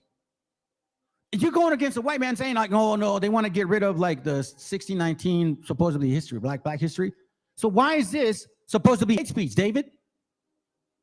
You're always telling the white man not to be telling you what you shouldn't teach. How come this is hate speech? It was imported into the country, it is said, by a Negro slave in the fleet of Narvaez. Confirms it again. You call this hate speech? Why is it all of a sudden hate speech? It wasn't hate speech when you were saying that the Wedos brought it. It wasn't hate speech when you were saying that they're Neanderthals. That wasn't hate speech. No. It isn't hate speech when you call us Mongols. That's not hate speech. Right, David? That's not hate speech, is it? I mean, you know what I mean? I'm just kind of wondering, like, what is hate speech and what is not hate speech? To what level?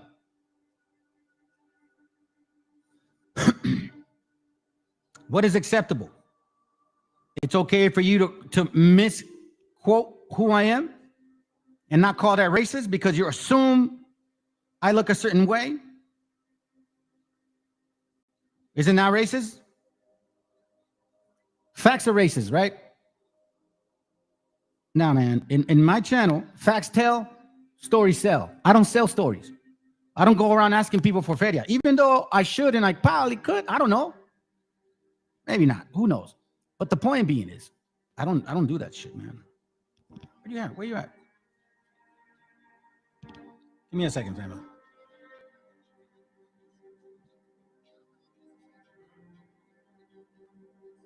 Too many. Wait, it's not the same book? Okay, hold on. Maybe I'll upload it this way. Give me a second.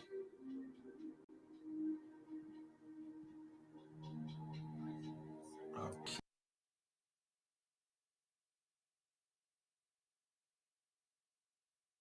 Yeah, I know, man. I don't know why it's doing that. I just don't understand. I did everything possible to make sure that the stream is good.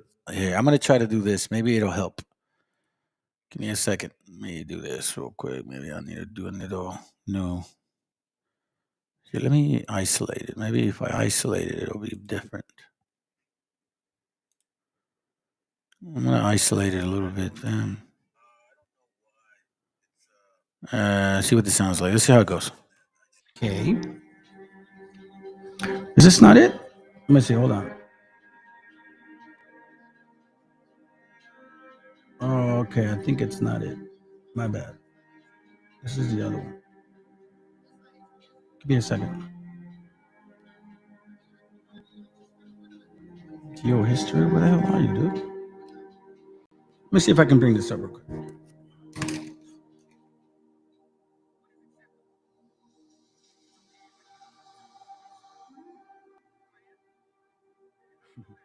I still find this so funny, man. Like when I'm doing this is when it gives me the most problems. Right when I'm doing this shit. It's so striking to me. You know, my phone starts acting fucking funny, man. This is nuts. Give me a second, fam. All right, let me see if I can get this. Give me a second. Let me see if I can download it real quick because I'm not gonna let this shit get in the way.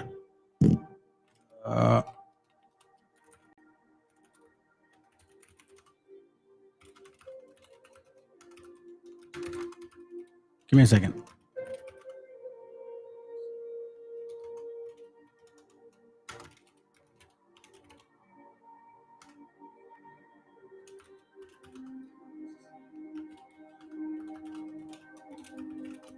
Can you see if this is it? Damn, it's fucking hot in here. I have to talk to this dude or else, bro.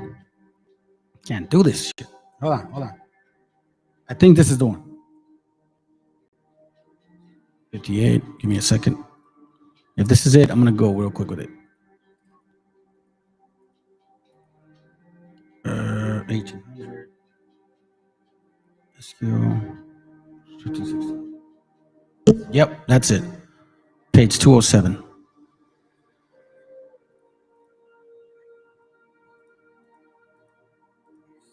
Okay.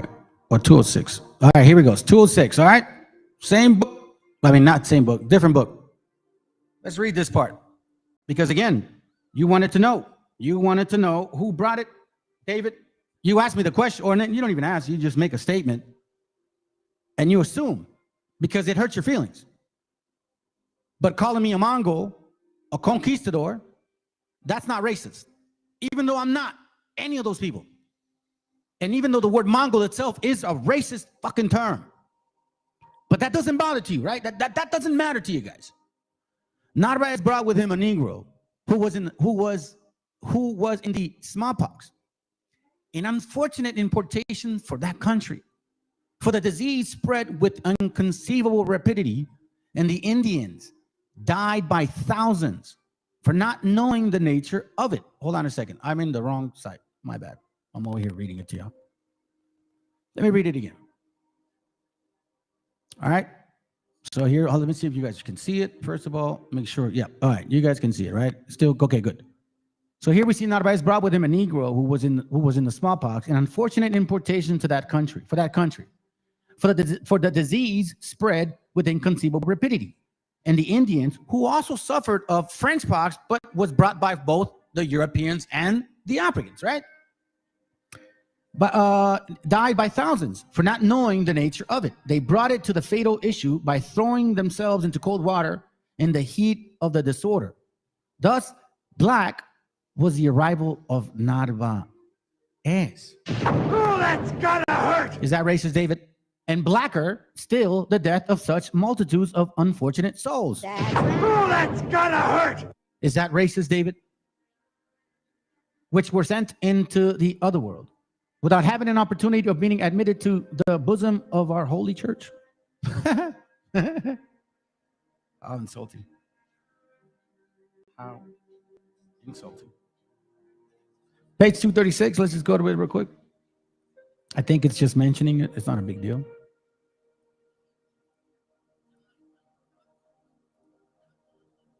It's in the bottom. At this period, another prince of royal blood was elected to the throne of Mexico. For the former, who had expelled us from the city, was dead of smallpox. Again, smallpox. Now let's go to some books I have here. This is from, let's see. Where you at? This is from, hold on a second.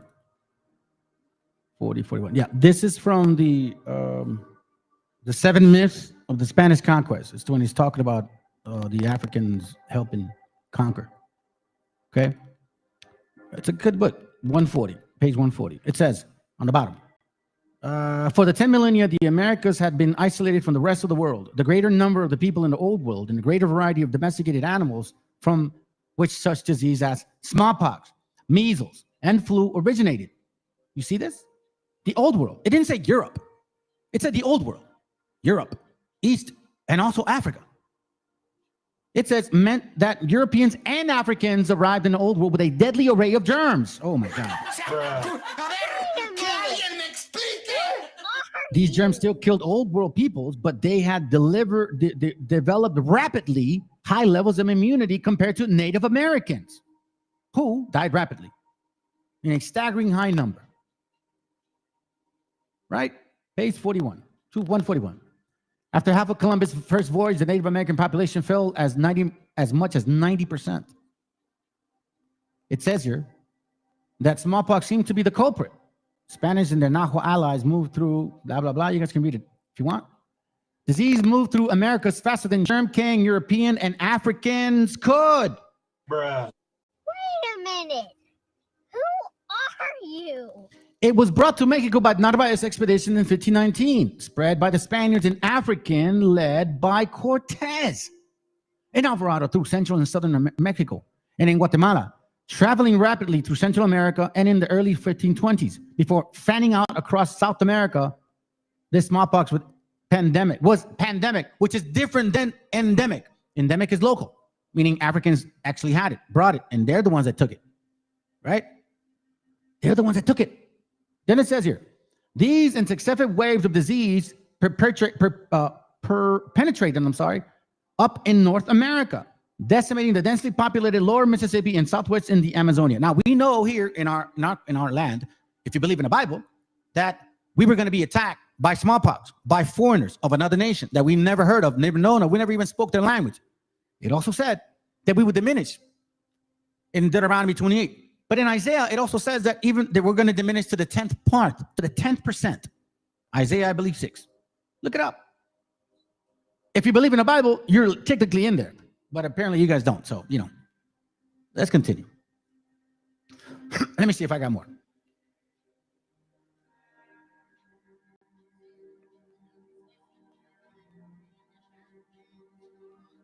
War dogs. Here goes another page here, same book. Another first attributed to the Africans in Mexico was the bringing of smallpox to the mainland. Francisco de Eguía, one of the black slaves of Narvaez expedition in 1520, allegedly died of disease soon after landing in Mexico and the Mexican coast. Now, that was just one person. Unlike later expeditions, Africans did not participate in the conquest of Mexico in the hundreds, for as Bernal Diaz observed, at that time, blacks and horses were worth their weight in gold. Blacks and horses cost about the same. We were on the totem pole. And you're going to find out because we bring proof. And by the way, you know how they say that supposedly we're Spaniards and like we look this way because we mix with Spaniards? Okay. The Dominican chronicler Diego Duran, for example, mentions various servants and blacks, while the native account compiled by Sagahun, known to us as Florentine Codex, simply notes that the Spaniards came some blacks who had crisply curled dark hair.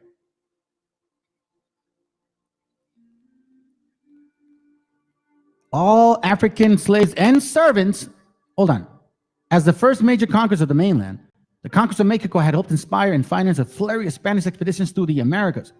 All included African slaves and servants, many of whom, like Juan Garrido and Juan Valiente, became and continued to fight as conquistadors. Bruh. As conquistadors. These expeditions can be placed in two groups, one part of the chain or relay system of the conquest that raided out from central Mexico to other parts of chains that conquest that ran into South America. So, who was involved in the conquering of the natives? White and black people. Who brought smallpox? Africans did. Who brought French pox, syphilis? European whites did, okay? And the Swati ones as well, because they were all doing the same shit. You're going to find out as you get further into it. So that's not hate talk. These are facts. We have them in English and in Spanish. Shut your ass up. These are facts.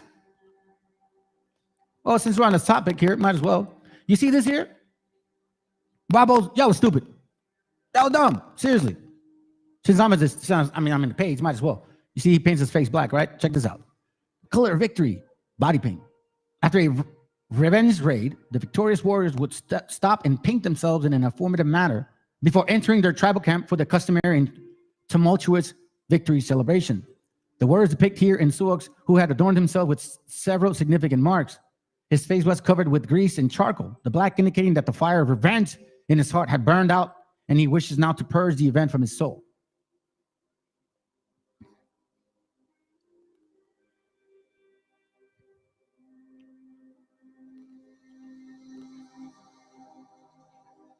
It's the same book that I showed you. Here we see one, Meshiacha. It was reported in the country by the said Negro slave in the fleet of Narvaez. It first broke out in Zampuela. The poor natives, ignorant of the best mode of treatment, the loathsome disorder, sought relief in their usual practice of bathing in cold water. We read that earlier. It didn't work.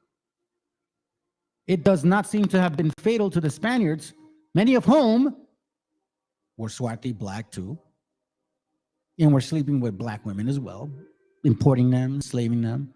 Most of these guys were Sephardics, by the way, Sephardic Jews.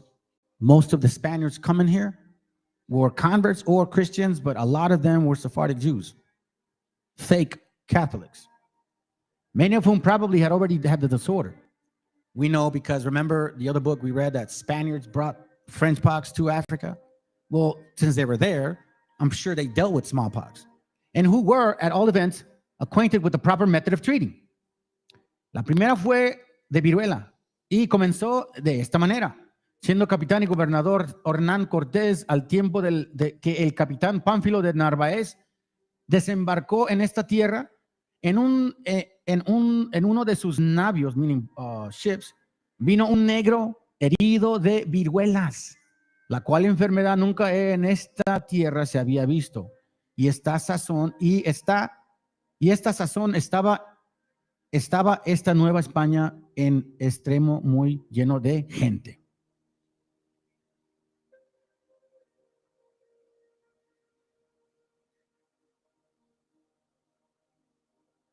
This is just Meshiacha, like how he died. Don't need to read that. Just says the same shit. Same thing. The visit of Narvaez left melancholy traces among the natives. The Negro in his suit brought with him smallpox.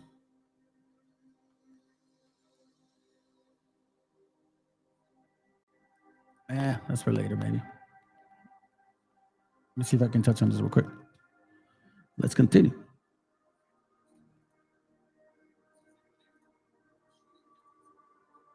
Hi, welcome. So I want to show you a little quick video so you can see what he's talking about. Just real quick. Okay, fam. Hey, listen, I really dislike the fact that the feed is so bad. Like, that shit sucks. You know what I mean? I'm gonna try to do something. I'm gonna try to use a different program. So I'm gonna log out. I'll be right back. Okay, don't leave. I'll be right back. Let me see if I can leave some music. Maybe I think I can. I don't know if once I log out, I guess I can. Let me try it.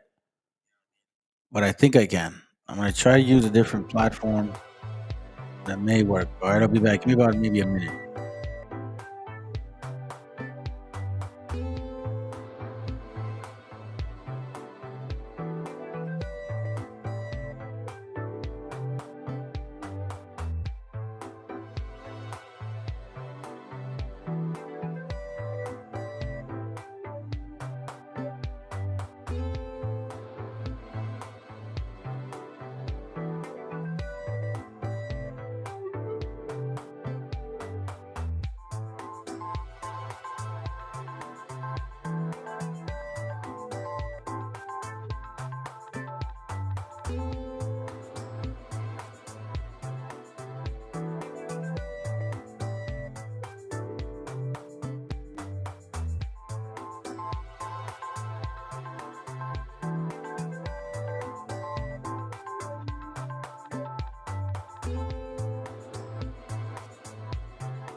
Hey, that was kind of annoying, man. Shoot. Let me try something real quick. Just get a regular video. Just something real quick. Okay, let me see something.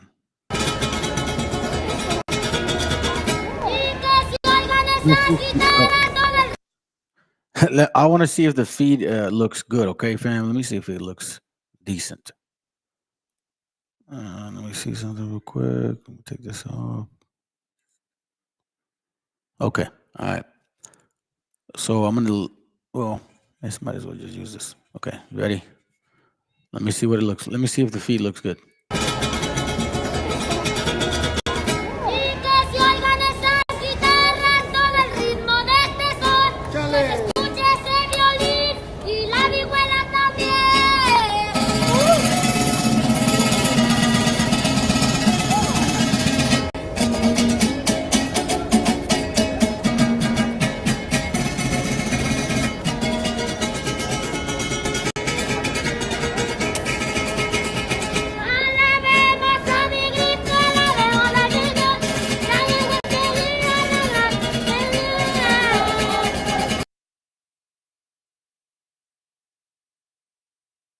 Guess that just may just work, man. I think we onto something. We onto something.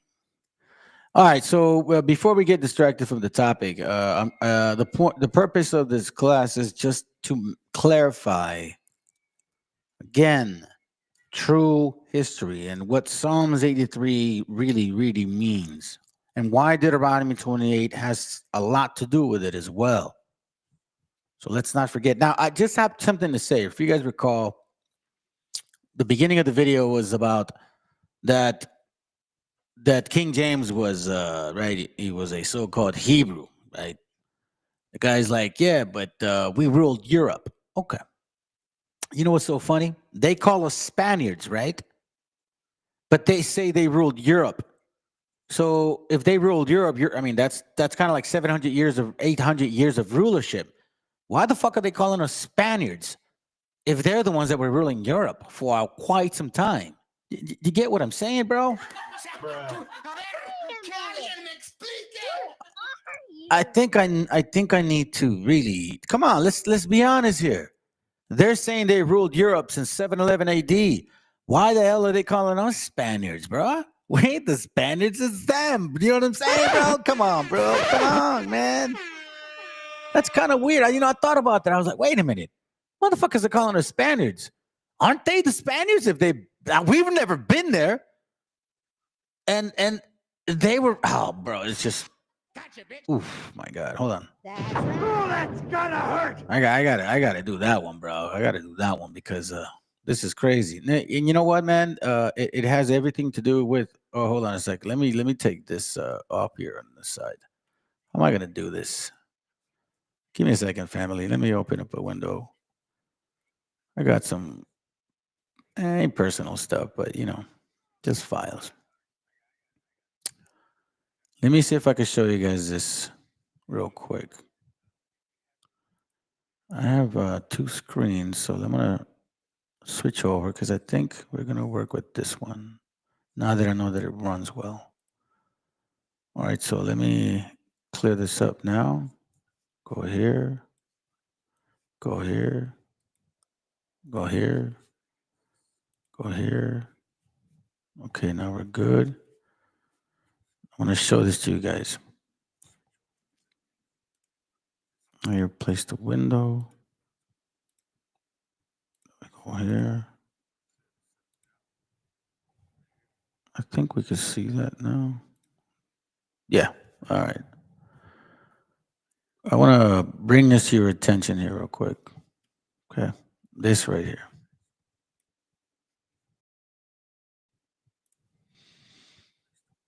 So there's something called nutria. Okay? Nutria. Nutria is an animal that was in the Californias for a long time. A lot of us don't realize that those movies or history books or so old videos about people going into the sea and to ships and hunting for seals and you know what I mean?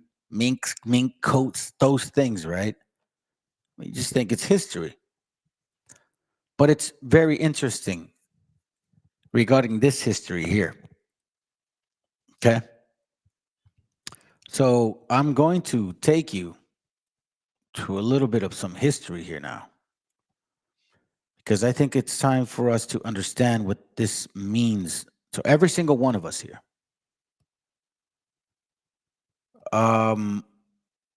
When we look at scriptures, matter of fact, you know what? I'm going to do this, man, because I am not playing a background in here. Give me a second here, man. Let me do this.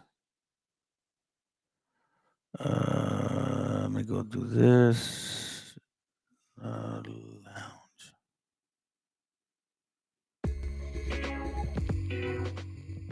I'm going to do it like that. Let me see if I can do something different. Hold on. Give me a second, man.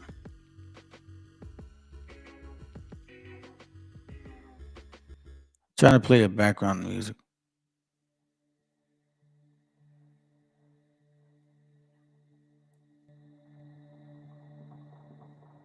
I guess that's different. Okay, so check this. Let me show you something real quick. It's pretty crazy when I found out. Because if you don't know, like, the real threat, like, it don't ever cross your mind, you know? Like, you think, Mink, how does this relate to us? Like, how does this relate to us at all? Like, how does it even consider? I know you guys are probably in a phone, whatever. Like, Google right now, nutria. Okay? This is an important thing, especially if you're from California originally. So let me read this to y'all. Let's go to Wisdom of Solomon real quick. Chapter 6, verse 4. It says, because being ministers of his kingdom, ye have not judged right, nor kept the law, nor walked after the counsel of God. Now, again, he gives thrones to nations too, remember? For a beast. He gave power to Cyrus, right? Nor kept the law, nor walked after the counsel of God. Horribly and speedily shall he come upon you, for a sharp judgment shall be on them be in high places. When, like, for example, when he, what was it, Solomon Nasser, I think he made him eat dung, or like he made him just tore his mind up in half. For mercy will pardon the meanest, but mighty men shall be mightily tormented. Why? Because you get that much power and you still don't even know how to rule, right? For he which is the Lord over all shall fear no man's persons, no respect of people, neither shall he stand in awe of any man's greatness. For he that made the small and great and cared for all alike. And that's the same thing that applies to us. We should not be at awe of other nations, nor should be at awe towards each other. We should look at each other eye to eye, de ojo a ojo, frente a frente, not below, not above. Regardless of what nation you are, nobody deserves to be looked upon less. That's up to the judgment of the Most High. Let him categorize that shit. It's not our job. Now, look, I showed you guys a part of a video about, you know, certain people, how they feel, well, pretty much certain history about who they think they're not. And the reason I share that is because the first video that I showed you, the lady went off and said, listen, it was you guys that had smallpox. It was these Spaniards that brought it to you guys. You guys are the original people of America. I mean, the only reason you don't remember Mama Africa was, I don't know what else she was going to say. What the hell do you think about erasure? You don't think that shit is racist? I guess it's not when it pertains to so-called Mexicas, Hispanics, so-called Hispanics, so-called Latinos. But I mean, I'm talking about the indigenous people of this mighty land. And you know what? In this channel, I never, ever have bullshitted you guys, man. I tell you guys straight up that I don't feed into politics, but I do look at it because you have to be mindful of what goes on in society. You don't think that that's the way things work? So I've showed how the orange orangutan and his movement was just straight racism. Some people took it like, no, it's not about white people. It's about America. All of you stupid asses that voted for that guy, bro. If you consider yourself so-called Hispanic, man, and it's just like you have a big ass nopal in your forehead, bro, and you still voted for him thinking he's not gonna deport my cousin. Listen, even these elitists, all right, these elitists, right, so-called people that make money, they're even getting the feel for it. They're starting to find out that what we already knew since the get-go. Listen, man, when I came to this country, well, this so-called land, this land up north, I was a straight spick bean of wetback, straight up, right? That's what they would consider me, an illegal, they say, right? And I remember that my dad was part of the late Braceros programs. He started coming here in late 60s. In late 60s, he started coming, early 70s. So us having to deal with the migra, like La Migra in the 1980s, and again, we see the Tijuana border right there. There was a actual McDonald's, in case you guys don't know this. There was a racist white man. Oh, which one isn't, I guess? Perpetual hatred, right? Demonic dominion, old demonic dominion. In the 1980s, 84, 83, I think, one of those years, he went in there and shot up a whole McDonald's, man. Most of the people there were actually waiting for their familia to cross the border. That was kind of like the stop at that time. See, nobody talks about those things because I guess it doesn't matter because, you know what I mean? We're aliens, right? But you know what? I'm glad that the truth is coming out because it's just like, bro, listen, man. Perpetual hatred. They don't want anyone give for a white people damn. in this country. Now, I every now and then run into this video, this young man here, and I don't necessarily subscribe to. Well, you guys will see it. I don't subscribe to his channel, but give me a second. Let me go ahead and put it up here. But he's got some points. I just think he's hold on, dude, come on. He kind of leans a lot towards CNN, I guess. You know what I mean? So that I mean that's what I noticed, but that's my opinion. But anyways, let's check this out real quick. I want to make this point across because I know this. I don't know this guy like personally, but I know of him. And I didn't meet him, but I was in a meeting once where he was doing a presentation. One of the tweets. This is this dude used to do this life insurance pyramid scheme, like Primerica, that kind of shit. You know what I mean? So us that are in this or were in this insurance industry, we know who this guy is. We know exactly who he is. So now keep this in mind that he's a right winger. Okay, he was promoting everything right wing, everything Trump, trumpeting Trump. Elon Musk, everything that the right said, illegal aliens, get the hell out of my country, deport, invasion, you're poisoning our blood. They embraced all of it. They kept pushing for Trump. Well, now check this out. This is so funny. Guess what happens when you forget who you are. You will never be fucking white, bro. Let's go. Tweets, our founding fathers, responds back and says, those are not your founding fathers. Mm-hmm. Guy posts a picture of the Xavi Ron says, that's your founding father. But that tells you what, a part of this, there's nationalists and there's white nationalists. White nationalists, Vinny, don't want people like us. She's known no other. Afro-Trinidadian, Trinidadian. But she may be offended by that because it says Daddy.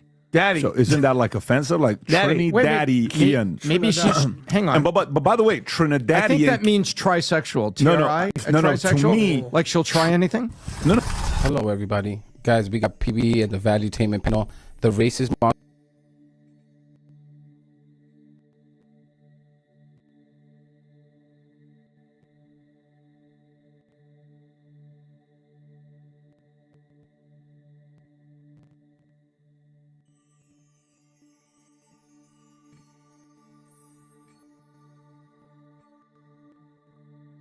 Sorry, fam. I was switching back and forth, so you know what I mean. I was trying to find myself where I was at. All right, so this guy, he's like, well, there's like a white nationalist side and a racist. I mean, just a nationalist side, right? But then they go off and make fun of this young lady here because of her name, the way she looks. You know what I mean? So, anyways, this woman right here, right? So let's go there. Check this out. I just want to show you something. I like that he brought this up because it comes and bites them in the ass and shit. It's just funny to me, yo. It's like this. These straight MAGAs, man. They know what they're talking about, bro. They're Anglo-Saxon, like they said, the WASP, white Anglo-Saxons. They were never lying. Let's go. That has nothing to do with that. It has to do with race. They don't want anyone but white people in this country. You not understand that? Have an immigrant founder. Why? Now, here's what some people will say. The H-1B visa takes job away from Americans. But anybody can start a company. Founding a company doesn't have to be an immigrant to do it. Somebody that's born in America can do it. So why are so many startup founders immigrants? Then we went and looked at to see what percentage of Fortune 5 companies are ran by immigrants or child. So you came here in 60s, you started a company in 70s, your son ends up building a company that becomes a Fortune 500 company. You know what that percentage was?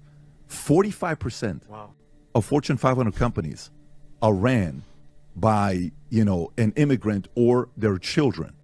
So you look at this data, then we continued going. I'm like, listen, something's got to be the issue here, because the real problem, Tom, is when the employer hires an H-1B person, which, by the way, we've hired a handful in the last 25 years, and it's legal. Nobody's doing anything illegal. If you have the ability to hire one, you do. But you're doing it.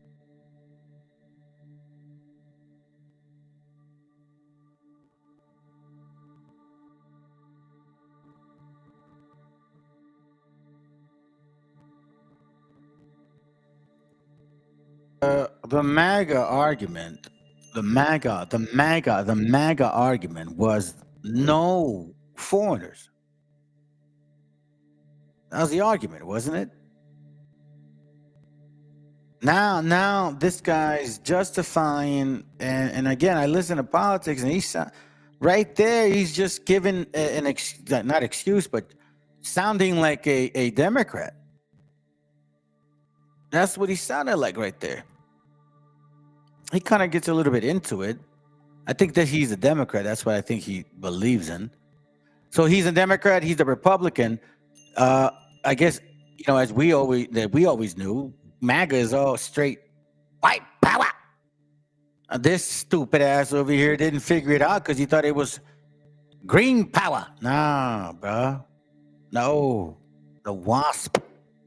They want the power. Let's go. $5,000 a year, hypothetically, versus paying $150, or you hire him $120 versus paying $80, and you save that $60,000, which the job is going to what? Somebody that's coming in as a H-1B visa. That criticism is true. And then we went a little bit deeper, Tom, and we saw the lawsuit with Infosys. Infosys paid $34 million in H-1B lawsuit. I think Apple paid $25 million. Facebook is going through it. And do you know who sued the Trump administration in 2017 on H-1B visas? Amazon. Do you know what company hires the most H-1B visas? Do you know who's ahead and by a mile? Amazing. It's Amazon. It's not even close. Do you know where Tesla was ranked on hiring the most H-1B visa folks? Where was it ranked? 21st or 22nd place. Okay. So you're not talking about a top 10. Brandon Kelly, if you guys can send that ranking to Rob for him to have it, you got to see this, because it's interesting as you go deeper and everybody is criticizing everybody and you go through it deeper, you're like, it's not. But Amazon, majority of the people they're hiring of the H-1B visas, which we have around 500,000, give or take, number one was not only Amazon. Most of Amazon had like 3 or 4 companies that were in the top 20 companies that hire the most people. This isn't the one. There's another chart that she has. She'll send it to you here in a minute. So I understand the arguments going against it. I understand the expansion of it. I understand the concerns. There's these consulting firms that they hire H-1B visas. And let's just say they're going to get you a job for making $120,000 a year. They keep a quarter of it.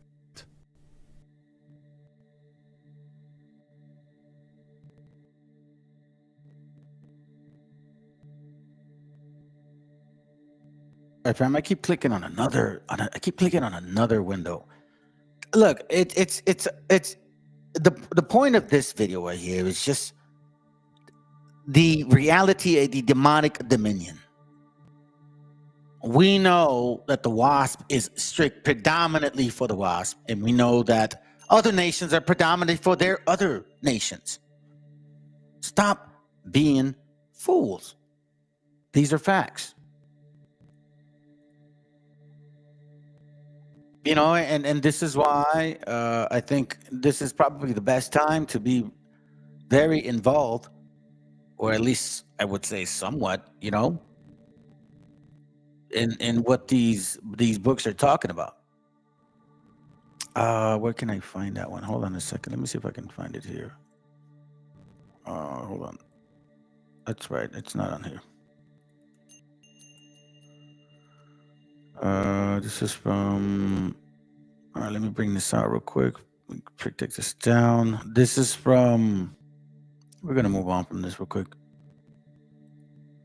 This is from the Prayers of Azariah, chapter 1, verse 66. O Ananias, Azarias, and Misael, bless ye the Lord. Praise and exalt him above all forever. For he hath delivered us from hell. Hold on a second. What is that? Damn, I don't want all that. Calm down, Holmes. It says here, for he had delivered us from hell and saved us from the hand of death and delivered us out of the midst of the furnace and burning flame. Even out of the midst of the fire had he delivered us. Now, obviously, that is our hope, because technically hell is captivity. If you pay attention to the history behind their intent, it'll start making sense. I mentioned this book to you guys before. Again, remember, let's not forget the topic. Let's not forget the topic. It's talking about demonic dominion. So here,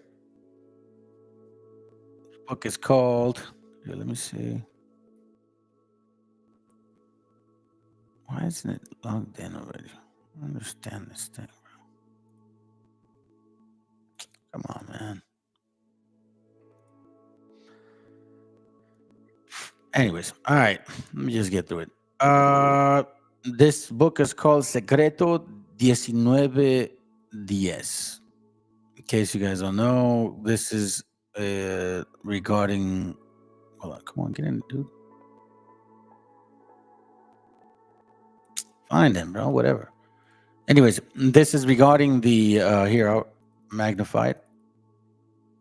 It's the el gobierno lo sabe. Los historiadores lo saben. La mayoría de la gente no lo sabe. La Revolución Mexicana no fue planeada en México. It's saying the government knows it, history knows it, the majority of people don't know it, that the Mexican Revolution wasn't planned in Mexico. Just going to cover a couple pages here. So again, this is a demonic dominion. Scriptures say, that trust not thine enemy, for his iron rusted, so does he. Again, this is a book from, here, let me do it like this. Give me a second, let me do it like that, hold on. It's called Secreto 1910. All right. Leopoldo Mendivil Lopez. This is, I would advise you guys to watch a series from Pancho Villa. It's on Hulu. It's very cool, man. And it actually shows you how much fighting we've been through. How many wars from every direction, even till now, so-called, right? We'll say it on the spiritual level. Wild Wars and BHI and, obviously the left and the right. Deciding what our outcome should be.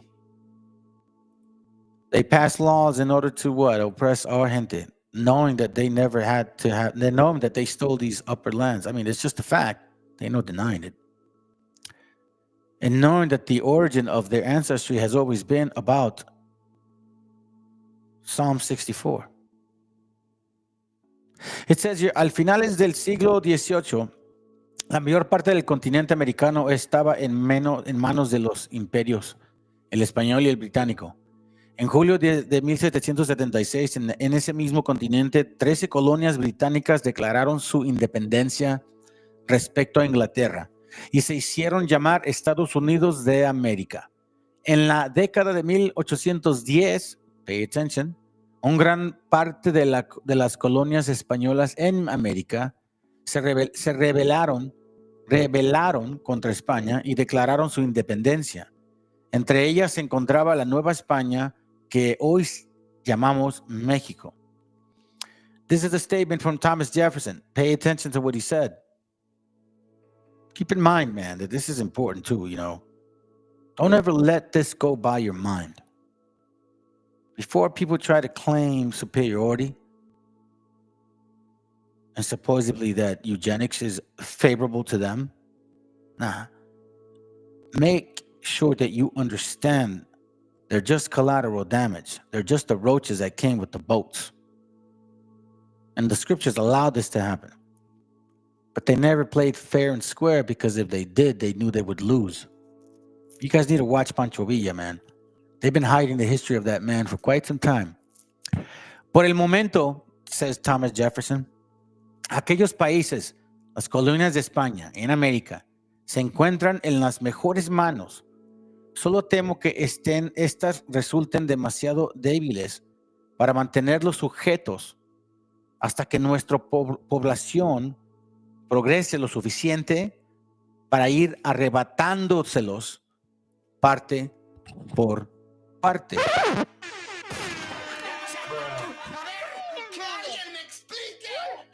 You see that? That was in 1876. Do you think 1848 happened just like because, I don't know, it just happened? No. It wasn't the case. We see here also, in regards to James Monroe, declaración de 2 de diciembre del 1823, semilla de la llamada doctrina Monroe y del destino manifiesto. Dice James Monroe, habremos de considerar cualquier intento por parte de los poderosos europeos para extender su sistema a cualquier porción de este hemisferio como un peligro para nuestra paz y nuestra seguridad. Now, when he says us, he ain't talking about us. He's talking about them. Regardless of how you want to see the gringos, hey, let them deal with that little differentiation. They're talking about us and them. No podremos ver ninguna interposición dirigida a controlar a cualquiera de las naciones recién independizadas de este continente americano por parte de cualquier potencia europea, sino como la manifestación de una disposición hostil hacia los Estados Unidos. You see? This is the manifest destiny, so-called. They did not want no other nation to come and interject or give anybody so-called power here, some kind of investment, some kind of help, some kind of assistance, because KKKs, the gringos, you know what I mean? And they come in all colors, fam. This is how they wanted it. They didn't do this alone. Don't forget that they did not do this alone. They came together. They did it together. They're doing it together to this day. And they always believed in this. This is why this book is called Secreto de 1919. Check this out. It says here, la colisión de los imperios hace 100 años.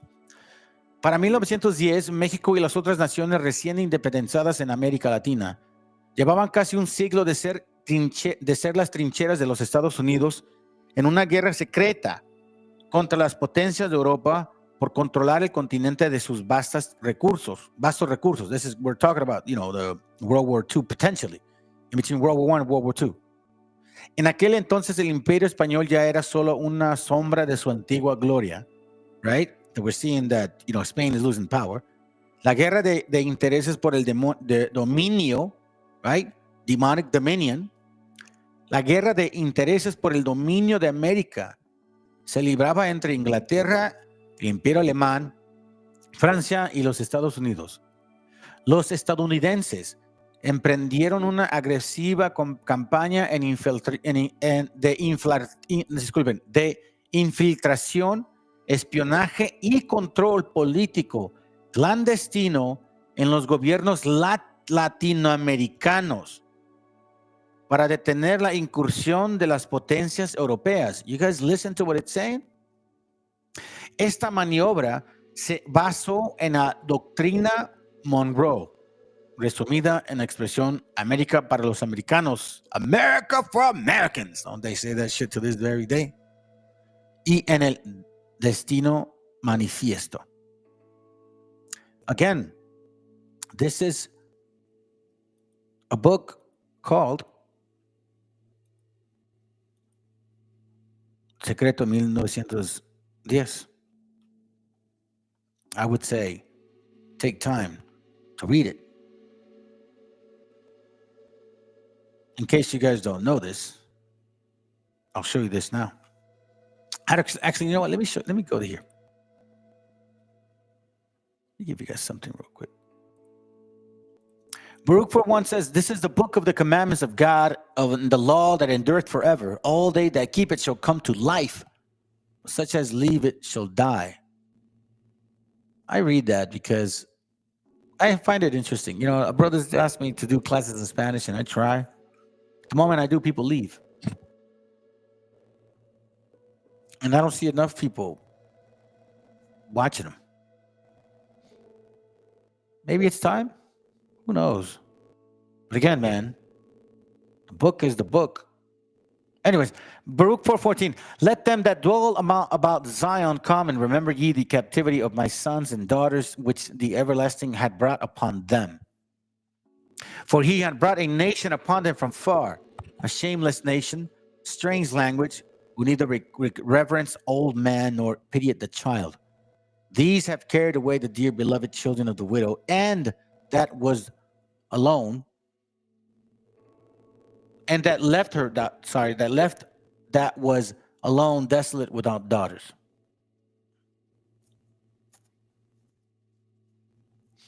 You know,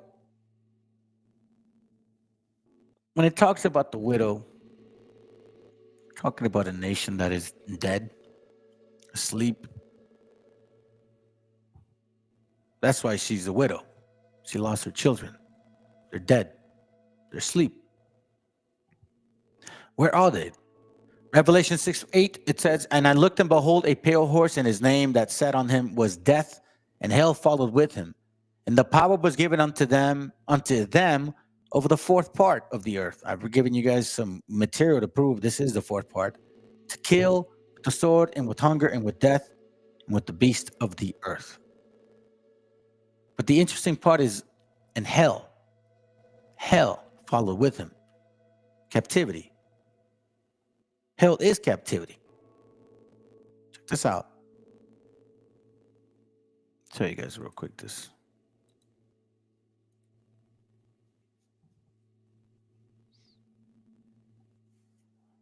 The Unknown History of Latino Lynching, July 29, 2014. It's from News Taco. Look. Whoever told us that? Nobody will share that. No, for a long time we were given images of other people being done this to. And when we see pictures of us, it didn't matter. Like, it wasn't important. Like, we were secondary. You understand what this war is about?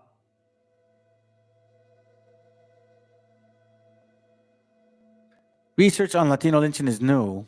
This is a summary of Harvard Civil Rights Civil Liberty Law Review article that draws a direct line from 19th and 20th century Latino lynching to today's movement to suppress Spanish and forced immigrants to assimilate. Mexican men would lynch for acting too Mexican. Mexican women were also lynched if they resisted the sexual advances of Anglo men. Now, Anglo didn't just mean white, by the way. Gringo is what we saw. Look at the quarterback from Kansas City. I should tell you enough. As fascinating and enraging. Read.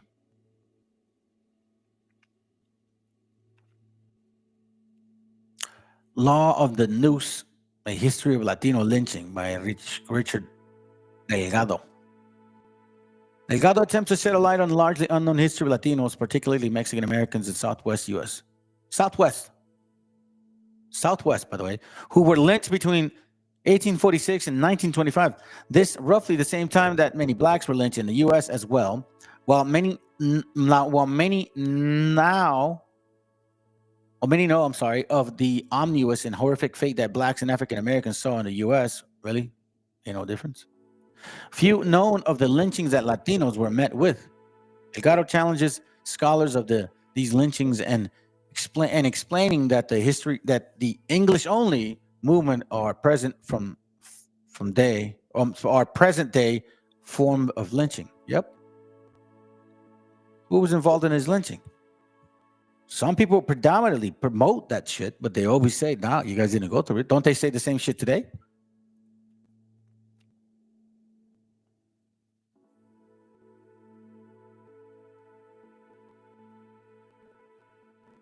That's the one.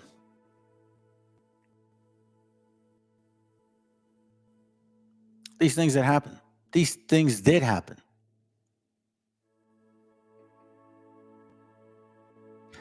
Should we overlook it?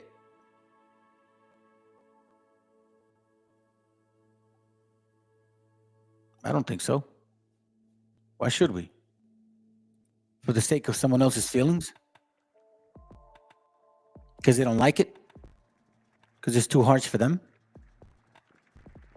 Isaiah 5:13 says this, "Therefore my people are gone into captivity because they have no knowledge, and their honorable men are famished, and their multitude dried up in thirst." Meaning honorable men that don't teach them truth. You got dirty water, like bringing confusion. "Therefore he hath enlarged herself and opened her mouth without measure. And they and their glory and their multitude and their pomp, and he that rejoiced shall descend into it." See, so you guys that are part of that will also fall into that, like the deceived and the deceiver. It's all in the Most High's hand. Yeah, for sure. And in case you guys don't believe that hell is captivity, I'll show you right here. Baruch 3:8. It says this, "Behold, we are yet this day in our captivity, where thou hast scattered us." Has scattered us for a reproach and a curse, to be subject to payments, according to all the iniquity of our fathers, which departed from the Lord. Captivity is hell. Captivity also is taxes. It's called money magic. Now let me show you something real quick.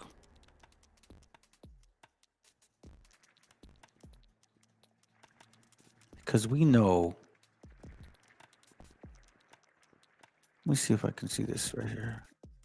This right here. Let me see if I can get it.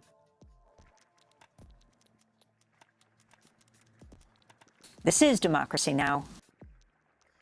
Peace. Amy Goodman, Juan Gonzalez. This year marks 200 years since the United States effectively declared all of Latin America and the Caribbean within its sphere of influence. On December 2nd, 1823, President James Monroe outlined what became known as the Monroe Doctrine. He warned the nation to stay out of the Americas, saying, "Consider any attempt on their part to extend their system to any portion of this hemisphere as dangerous to our peace and safety," unquote. Over the past 200 years, the Monroe Doctrine has been repeatedly used to justify scores of invasions, interventions, and CIA regime changes in the Americas. This is Vermont's independent Senator Bernie Sanders talking about the Monroe Doctrine last year, shortly before Russia invaded Ukraine. Mr. President, Vladimir Putin may be a liar and a demagogue, but it is hypocritical for the United States to insist that we, as a nation, do not accept the principle of spheres of influence. For the last 200 years, our country has operated under the Monroe Doctrine. embracing the principle that as the dominant power in the Western Hemisphere, the United States has the right, according to the United States, to intervene against any country that might threaten our alleged interests. That's United States policy. And under this doctrine, the United States has undermined and overthrown at least a dozen countries throughout Latin America, Central America, and the Caribbean. That was Senator Bernie Sanders speaking last year. Well, on Saturday, American University in Washington, D.C. will be hosting a one-day conference titled Burying 200 Years of the U.S. Monroe Doctrine. Democracy Now!'s Juan Gonzalez will give the opening plenary address.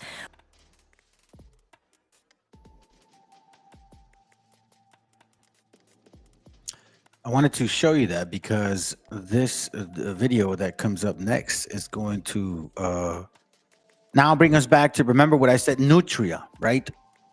I'm kind of going back and forth, family. I'm going back and forth. I'm going back and forth. Timeline.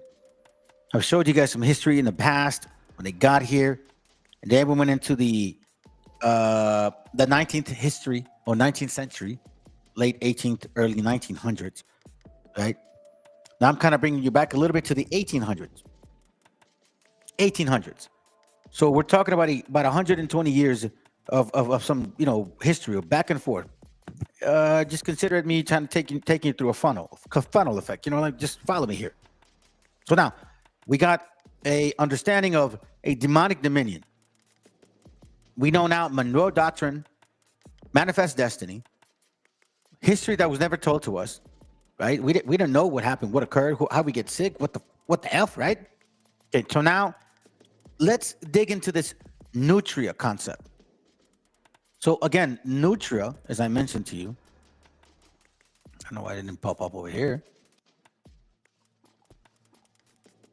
Okay, anyways, well, my bad. Nutria, man, come on, bro, what the hell? So nutria is like ink coats. Like this type of fur, okay? So what does it relate to? How does this relate to us? First, I want to show you this. And sorry, if you guys have kids, please don't let them watch this. This is really sad. But I want to show you, again, in this channel, we don't BS. We show facts. So nutria was an animal that was predominantly in California. Okay, these are animals that we lived with and we understood and we knew how to nurture our environment. But there are some nations that just don't have that in their spirit. Let's go.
That's pretty graphic, right?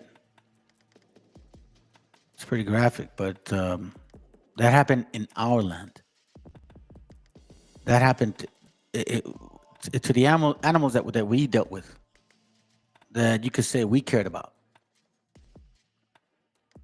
Okay, and this is a history that for some reason they don't tell us. They don't. You see, we all believe, I don't know, it happened in 1846 somehow in the last 3-4 years, people were fighting. No, man, this shit was planned. They had their eyeballs on this continent the entire time. Don't let these deceivers lie to you. This is a Professor Guadalupe Jimenez. I think she's a Spaniard, to be honest, because she tries to give truth, but then she sides with the Spaniard side. I mean, that's what I'm getting the essence of it. You know what I mean? But anyways, for the sake of the class, let's continue. Watch what she says regarding the nutria. Yeah, they were skinning them alive, bro. Alive. And the reason I'm sharing this is because they were doing that predominantly here in California. That's why when they navigated around South America all the way up here, they started seeing that this type of fur was very popular in China and Russia. They were they were decimating all the animals in the Pacific. This is a nation of people that just do not know how to conduct themselves around other, I guess, species. That's biblical. Let's text it in. Oh, and this is in Spanish, so if you guys don't like it, you might as well leave now. Regalaban la Constitución en 1803 a los locales para ver si se animaban a hacerse. Bueno, el viaje que nos interesa es su segundo viaje a la América Española, porque en ese viaje en búsqueda de una mercancía sumamente apreciada en dos cortes, en la corte de los zares rusos y en la corte del emperador de China, era la nutria. No sé si ustedes han visto lo que es una mercancía sumamente apreciada en dos cortes, en la corte de los zares rusos y en la corte del emperador de China, era la nutria. No sé si ustedes han visto lo que es un animalito de nutria, son preciosos, pero la nutria más fina del mundo estaba en las Californias. Casi acabaron con ella estos comerciantes, casi acabaron con la extinguieron, pero eran sumamente finas. Entonces, claro, en Rusia y en China, las dos cortes imperiales, era la favorita. Entonces, estos comerciantes iban, compraban o mandaban matar a estos animalitos. No les podían dar tiros para no hacerle hoyos a las pieles, a palos. Y entre más chiquitas y más finas, mejor.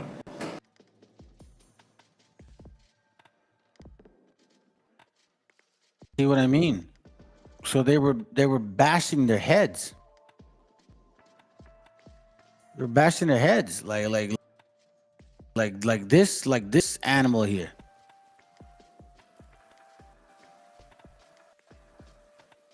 Bashing their heads. See, why? Because their fur. Now this is not the same animal, but it's the same concept. Bashing their heads because they couldn't shoot them, right? They needed them whole. So they would bash their heads to keep the fur complete and peel them alive. I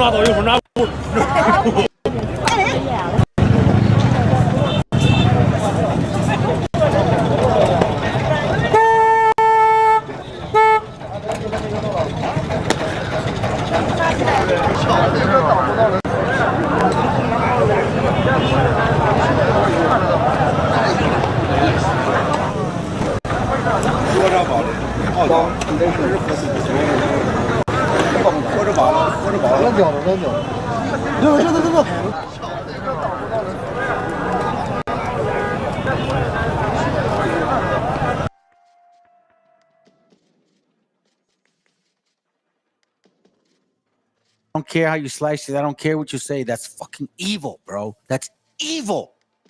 Evil. There's no excuse for that type of treatment. I don't care who you are, man. You deserve everything that's coming to you.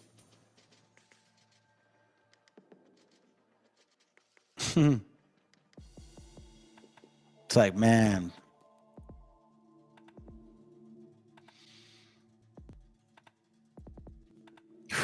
I mean, to me, it's just, bro.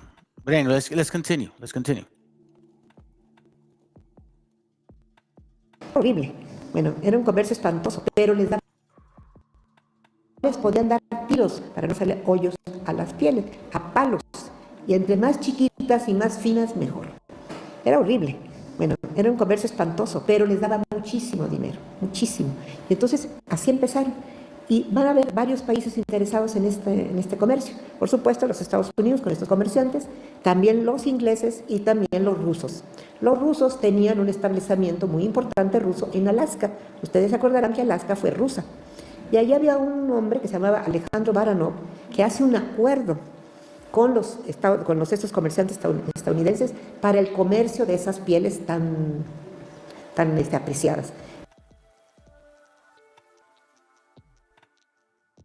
Now, keep in mind, family, keep in mind, right? These are a nation of people that California doesn't belong to them. What the fuck are they doing in California? What are they doing in California? Remember, keep in mind that the land of California does not belong to them. And they're making profit from a land that does not belong to them, decimating animals who were technically, familiar with who we were, and we were familiar with them, or else we would have decimated them too. But we don't have the same spirit.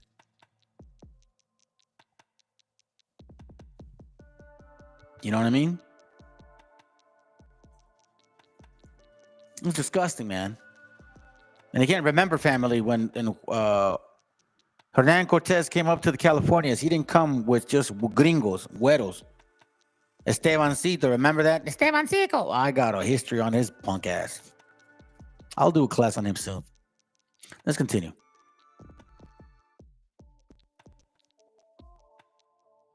Que así contrataban a los eleuts, que eran los esquimales, que se fueran en sus kayaks, que son sus canoas, y que ellos fueran los cazadores de las nutrias por toda la costa.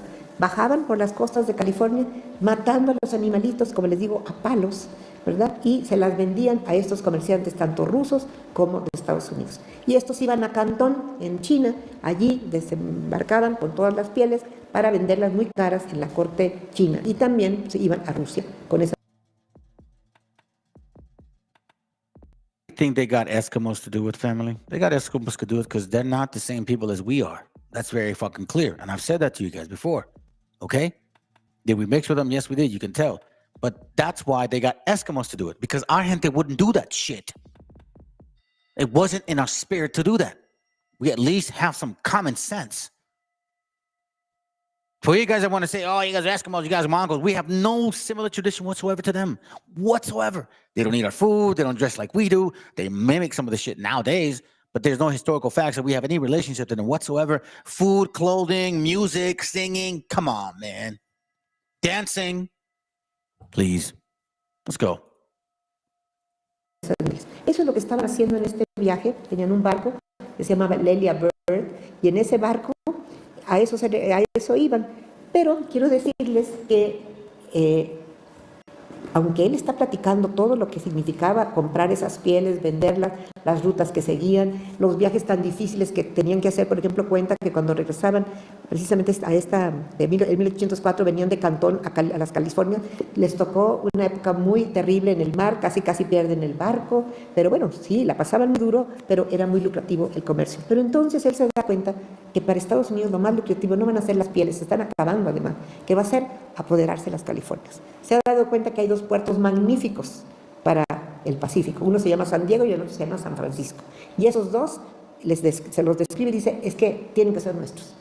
Bueno, entonces lo que él va haciendo es dar una detallada explicación desde lo que sería British Columbia, que está en Canadá, después lo que sería el estado de Washington actual en Estados Unidos, luego California, desde Bodega Bay hasta San Diego, y en aquella época las Californias no estaban separadas.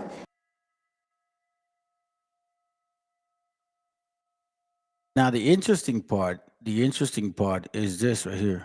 Check this out. She's talking about this book right here.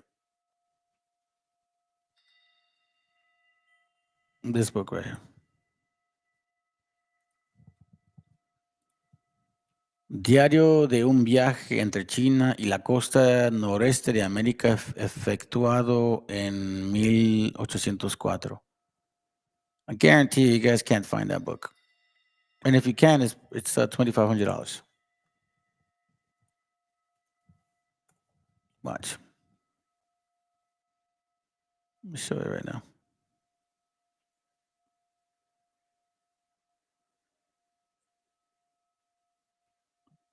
I think you can find it here. There's no books here. See? Supposedly is this one.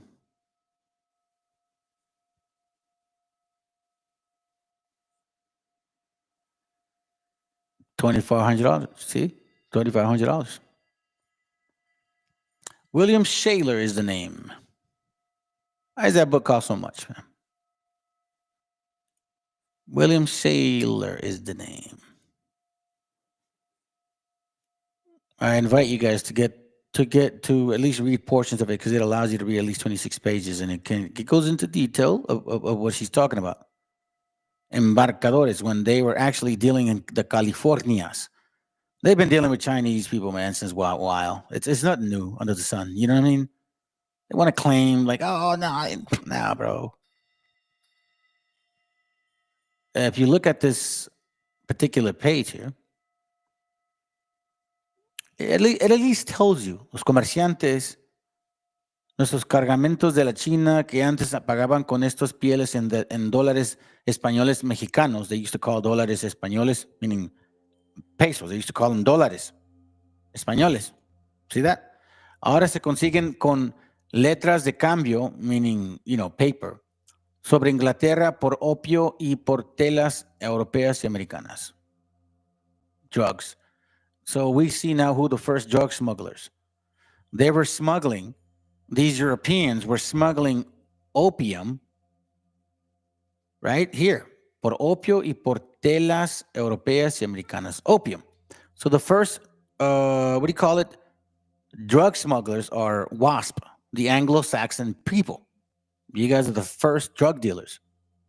You talk about us being drug dealers. No, you guys are the official first drug dealers. You were the first ones to bring opium. Matter of fact, you took away the marijuana power from Mexico, and now you sell it here like nothing. You love this shit. You just try to say you don't. It says here, la doctrina Monroe declaraba en 1823 responde a la presencia rusa en el Pacífico. So you see, because they were hunting animal and game all over those lands, they had to pass a law before Russia would gain power in that region. No a la presión de otras potencias europeas. La pérdida de la Alta California en 1848 no es más que polvo de aquellos lados amasados en los primeros años del siglo XVIII. You see that? It was just a confirmation of what they wanted. Estados Unidos había declarado su independencia de Inglaterra en 1776, el mismo año en que el capitán James Cook zarpaba de Plymouth, Inglaterra, para iniciar la expedición que daría a conocer el mundo al valor de la piel de nutria, ¿sí? Y de las focas del Pacífico Norte, nutria and the seals. En 1784 se publicó el diario de Cook. Who was the ones decimating these animals? That's some sad shit right there. A demonic dominion. Demonic dominion.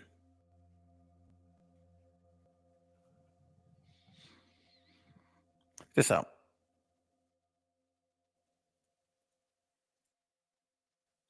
Fucking real quick. Psalms 49, verse 6. It says, they that trust in their wealth and boast themselves in the multitude of their riches, none of them can be by any means redeemed by his brother, nor give to God a ransom for him. For the redemption of their souls is precious, and it ceaseth forever, that he should still live forever and not see corruption. Verse 10, for he seeth that his wise men die, likewise the fool and the brutish person perish, and leave their wealth to others. Yet, now this is what it's talking about. They trust in the materialistic world. Since the beginning of time, since they came here, was for what? For gold and land. Their inward thought is that their houses shall continue forever. Don't we hear that? And their dwelling places to all generations. They call their lands after their own names. Don't we know that now? Do we not see this? Manifest destiny, manifesting since the 1780s. We used to think that it wasn't like that. We thought different. We thought different. Let me introduce you to this video here real quick. Matter of fact, I'm gonna come back and forth. Let me show you this.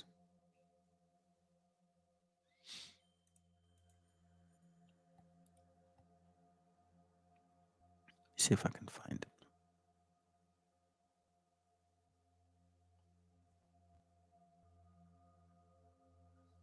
Let me see if I can get it. Hold on.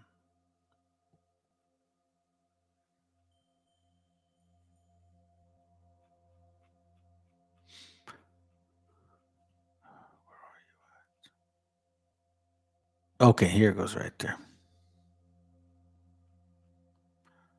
I found this to be very interesting. And I thought, well, I don't remember even where I found it, to be honest with you. But when I did, I thought it was pretty interesting. So this is from something called the Cult of Babel, right? There's a particular, I guess, philosophy of the ancient death cult. All right. Now, Baal is the storm god of ancient Mesopotamia, worshipped by dark solar cults throughout the ages. The sky, war, and fertility are considered his dominion. The word Baal is both a proper name and a horrific title meaning Lord or Master that has been attached to several deities. Sacrifice. Worship of Baal under several different names over time has been thoroughly associated with the practice of blood sacrifice, human sacrifice, child sacrifice. Now, we hear this a lot here in this land. The offering of one's firstborn son is considered the highest form of worship and the most potent form of magic ritual at the disposal of the Baalist. There are logical and opportunistic motivations involved in this practice, as well as cannibalism. Check this out. I'm going to read. I'll do it here. This is the most evident when comparing the Greek and Roman pantheons, but can be applied to even Western religions, from modern Christianity to ancient Sumerian. Now it says all three Abrahamic religions are founded in Baalism. Well, we know that it's in the Bible. The priesthood has created the division of Judaism, Christianity, and Islam to continue this human sacrifice ritual perpetually through religious persecution and endless wars. Three sects of tyrannical monotheisms, all modeled after ancient Antinous sun worship. The god of the cult of Baal is the sadist of the highest order. Now we know Judaism is basically Kabbalah. We know that now. Don't get confused. Christianity, Islam, we all know this shit. Now, here's where I want to bring you to the attention, and then we'll move on. It says here that every mystery school of esoteric knowledge has its inversion. There are both light and dark, variant of Freemasonry, Kabbalah, Luciferianism, and every society of organization presented in this diagram. It says the Satanist, let's continue on the bottom one, 6, the Satanist is not confined to worshiping one central deity, but it is devoted to an ideological of self-deification and the pursuit of self-interest above morality. Remember how, what's that name Billy Carson said? I don't believe in Jesus. I believe in that we all become like Christ. This consciousness, awareness shit. Do what thou will is their motto. Christianity does the same. Right-wingers do the same shit. Do what thou will. They don't believe the Bible. They're selecting what they want to believe. They still eat pork. They don't keep the commandments. Come on. They're celebrating Christmas, New Year's, Thanksgiving. They don't celebrate nothing in the Bible. Let's be real. The cult actively seeks out individual with tendencies towards narcissism and psychopathy to join their ranks. This is where it gets interesting, okay?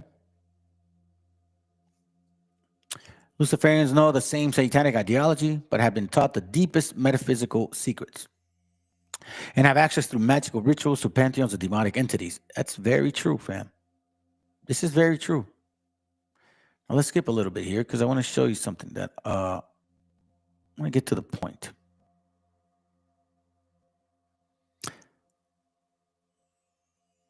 This is 11. Symbolism. Words are spells, and art is a form of magic. The cult continued worship of Baal is demonstrated in its prevalence of bills, balls, and beliefs.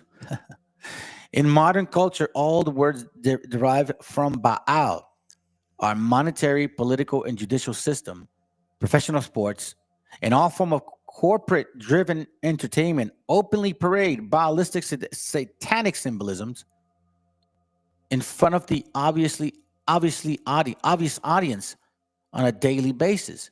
You see this? Are you guys listening to this? Let it not pass you by.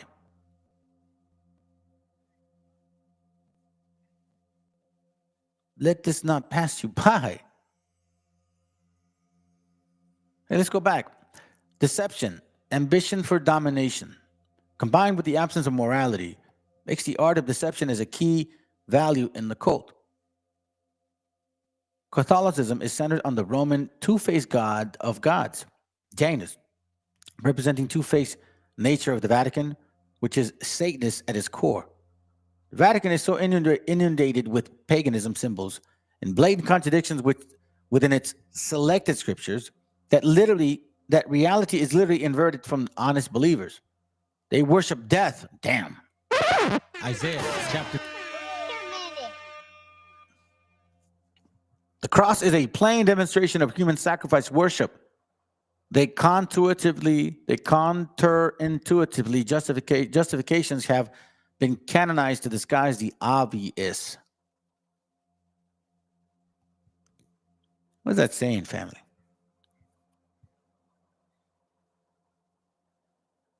We have to be mindful what kind of war we're in, right? It says here the symbolism, word, spells, arts, and form of magic. Art is a form of magic. The cult continued worship of Baal is demonstrated in the prevalence of bills, meaning money, like money magic, balls, sports, and belief, religion. In modern culture, all words derived from Baal, bills, balls, belief, our monetary, political, and judicial system, professional sports, and all form of corporate-driven entertainment openly parade Baalistic satanic symbols in front of obviously audience on a daily basis. Banking. Occultists practicing Babylonian money magic. Oh, that's gonna hurt! Money magic. You don't say. From Babylonia? Yeah. It's an old thing. This is where it comes from. Money magic is coming from the Babylonian concepts. They had a government, a monetary system. They did it. Occultists practicing Babylonian money magic have been impending humanity development, imposing an endless dark age on Earth, and preventing Atlantean free agent technology from reemerging. Interesting, right? Right. Now check this out. We have read before that Revelation 13 talked about, and he caused, I think, I'll just kind of paraphrase where he caused rich and poor, big, great or small, I think, right, to receive the mark, meaning that nobody could trade unless it was because of them. All right. I'm going to show you where that comes from. Check this out. Let me close this up.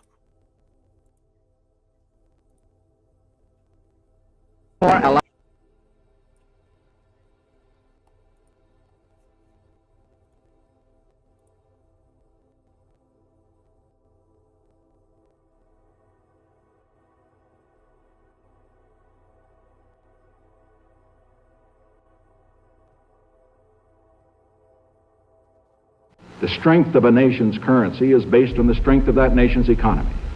And the American economy is by far the strongest in the world. Accordingly, I have directed the Secretary of the Treasury to take the action necessary to defend the dollar against the speculators. I have directed Secretary Connally to suspend temporarily the convertibility of the dollar into gold or other reserve assets, except in amounts and conditions determined to be in the interest of monetary stability and in the best interest of the United States.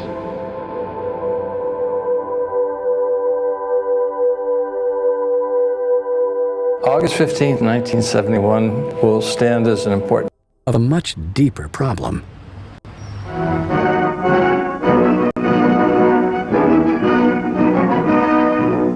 At Bretton Woods, New Hampshire, delegates from 44 allied and associate countries arrived for the opening of the United Nations Monetary and Financial Conference. Our story begins in 1944. With World War II coming to an end, the Allied nations met at Bretton Woods, New Hampshire, to create a new financial system which would stabilize the world once the war ended. With America poised to enter a golden age of prosperity, the U.S. dollar was chosen as the world's reserve currency. The Bretton Woods system was created after the Second World War at the Bretton Woods Conference in New Hampshire. And rather than using gold as the means of exchange between countries, as was the case under the old gold standard, the dollar was going to be used. The dollar was chosen because back then it was as good as gold.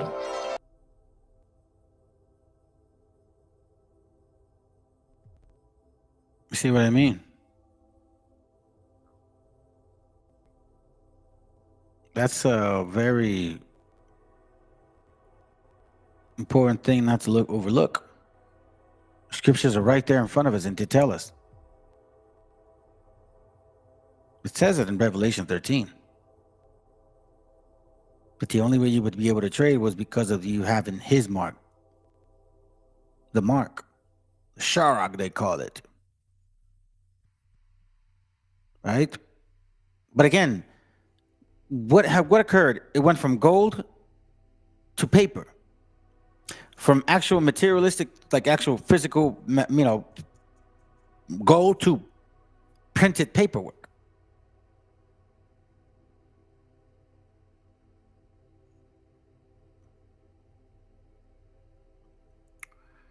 Let me show you this real quick. I got a text message, and I think I need to have to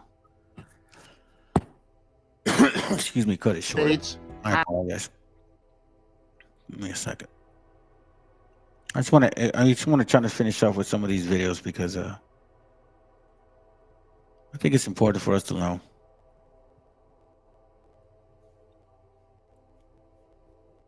Check this out. Let's listen to us real quick.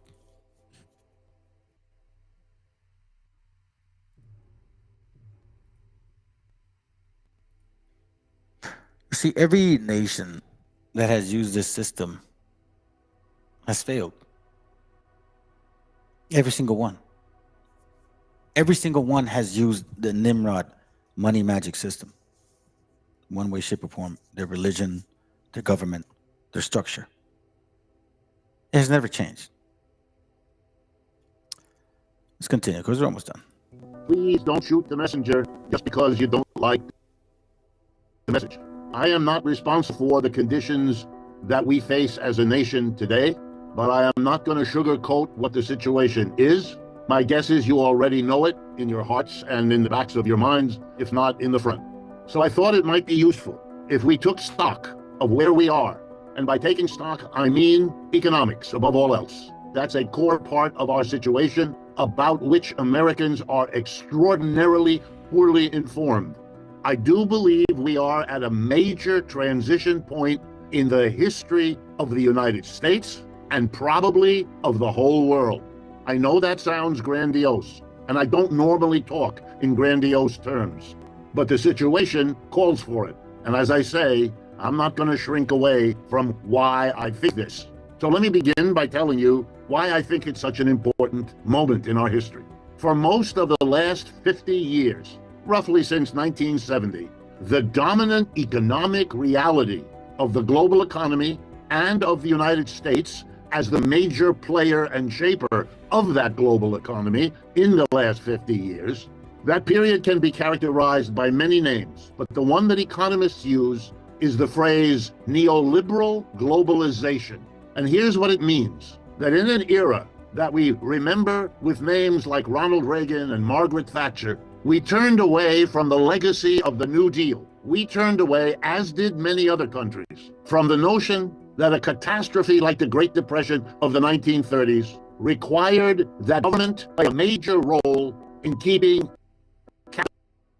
capitalism tolerable to mass of people. Remember what we did in the 1930s. We established Social Security that had never existed before in the United States. We established a minimum wage that had never existed before in the United States. We established unemployment insurance that had never existed before in the United States. And the government hired and paid 15 million people who were unemployed, and nothing like that had ever happened in the United States either. The government was called in to do all these things, in the words of one clever thinker, to give capitalism a human face. And it was paid for because it was very expensive, as you can imagine, to give every elderly American a Social Security check every month for the rest of their lives, to give unemployed people a check every week for a year or two, to hire 15 million people. And the money that paid for all of that were heavy taxes placed on corporations and the rich. It's an important reminder for those of you who do not think that here in the United States we can ever tax corporations and the rich. It's an important reminder, of course we can, because we already did. As the remembrance, a footnote, the politician who had the courage to tax corporations and the rich, Franklin Roosevelt, was re-elected president 3 consecutive times. He has been and is to this moment the most successful popular president in the history of the United States, starting with George Washington. So not only can you tax corporations and the rich, but when we had a president who was forced from below to do it, he became the most popular politician we've ever had.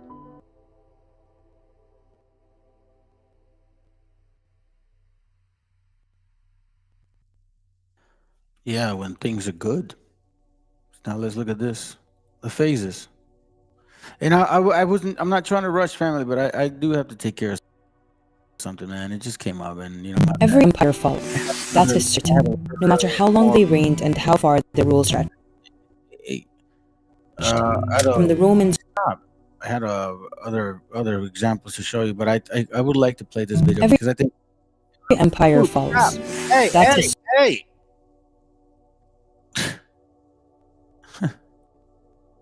Anyways, let's listen to this video real quick because I think it's going to summarize my point. We were going to talk about a little bit on the 4 beasts and all that, but again, I can't. Anyways, hopefully you guys can understand. You know how sometimes it is here. Anyhow, all right, let me play it primarily and then we'll be out. All right, let's go. Every empire falls. That is certain.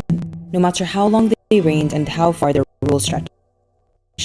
From the Romans who ruled for over 1,000 years to the Ottomans who spanned continents, and the USSR that changed the political landscape of the modern world.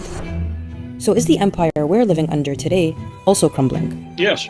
The key question is how fast. We have bounties beyond those known to the people of any other day. American democracy is obviously limping on both feet. America is not the greatest country in the world anymore.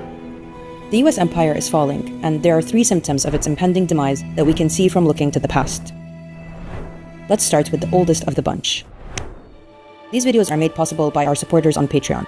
If you'd like to help us tell more stories like this, you can become a paying member through the link in the description. Now back to the video. The Roman Empire oversaw the lives of millions of people. Remnants of its great reign still stand in cities across the world, a testament to their reach and influence in the lands they conquered. Never has Rome been greater or stronger than now! But then, after 1,000 years of domination, it fell. And just like Rome wasn't built in a day, it didn't fall in one either. Instead, the fall of the Roman Empire was death by 1,000 cuts. But there's one factor in particular we're going to look at: internal decay. At the height of its grandeur and its glory, a civilization so powerful it could never be conquered from without. Yet it found the seeds of its destruction within itself. There was a huge disparity between the lives of the elite and the commoners. Rome's elites lived in grand estates, hosting lavish, decadent banquets where they'd feast on peacock tongue and wine from naked waiters. Every one of these senatorial families has holdings all over the Roman Empire. They're the equivalent of small multinational corporations. They are wealthy in a way that is impossible for us to understand. The poor lived a very different reality. They worked menial jobs and lived mostly on bread and porridge, living in overcrowded, badly built buildings, prone to collapse and spreading disease. The games are all about Roman emperors giving the people what they need, and it's always described as bread and circuses. They had to feed the people of Rome, but once they were fed, they had to be entertained. Let the games begin! There were famines, peasant uprisings, and slavery, and the Roman tax system disproportionately impacted the lower classes, while the wealthy often avoided taxes through exemption or corruption. This is now a new era of Roman history. Rome is no longer what it was. Rome is in decline.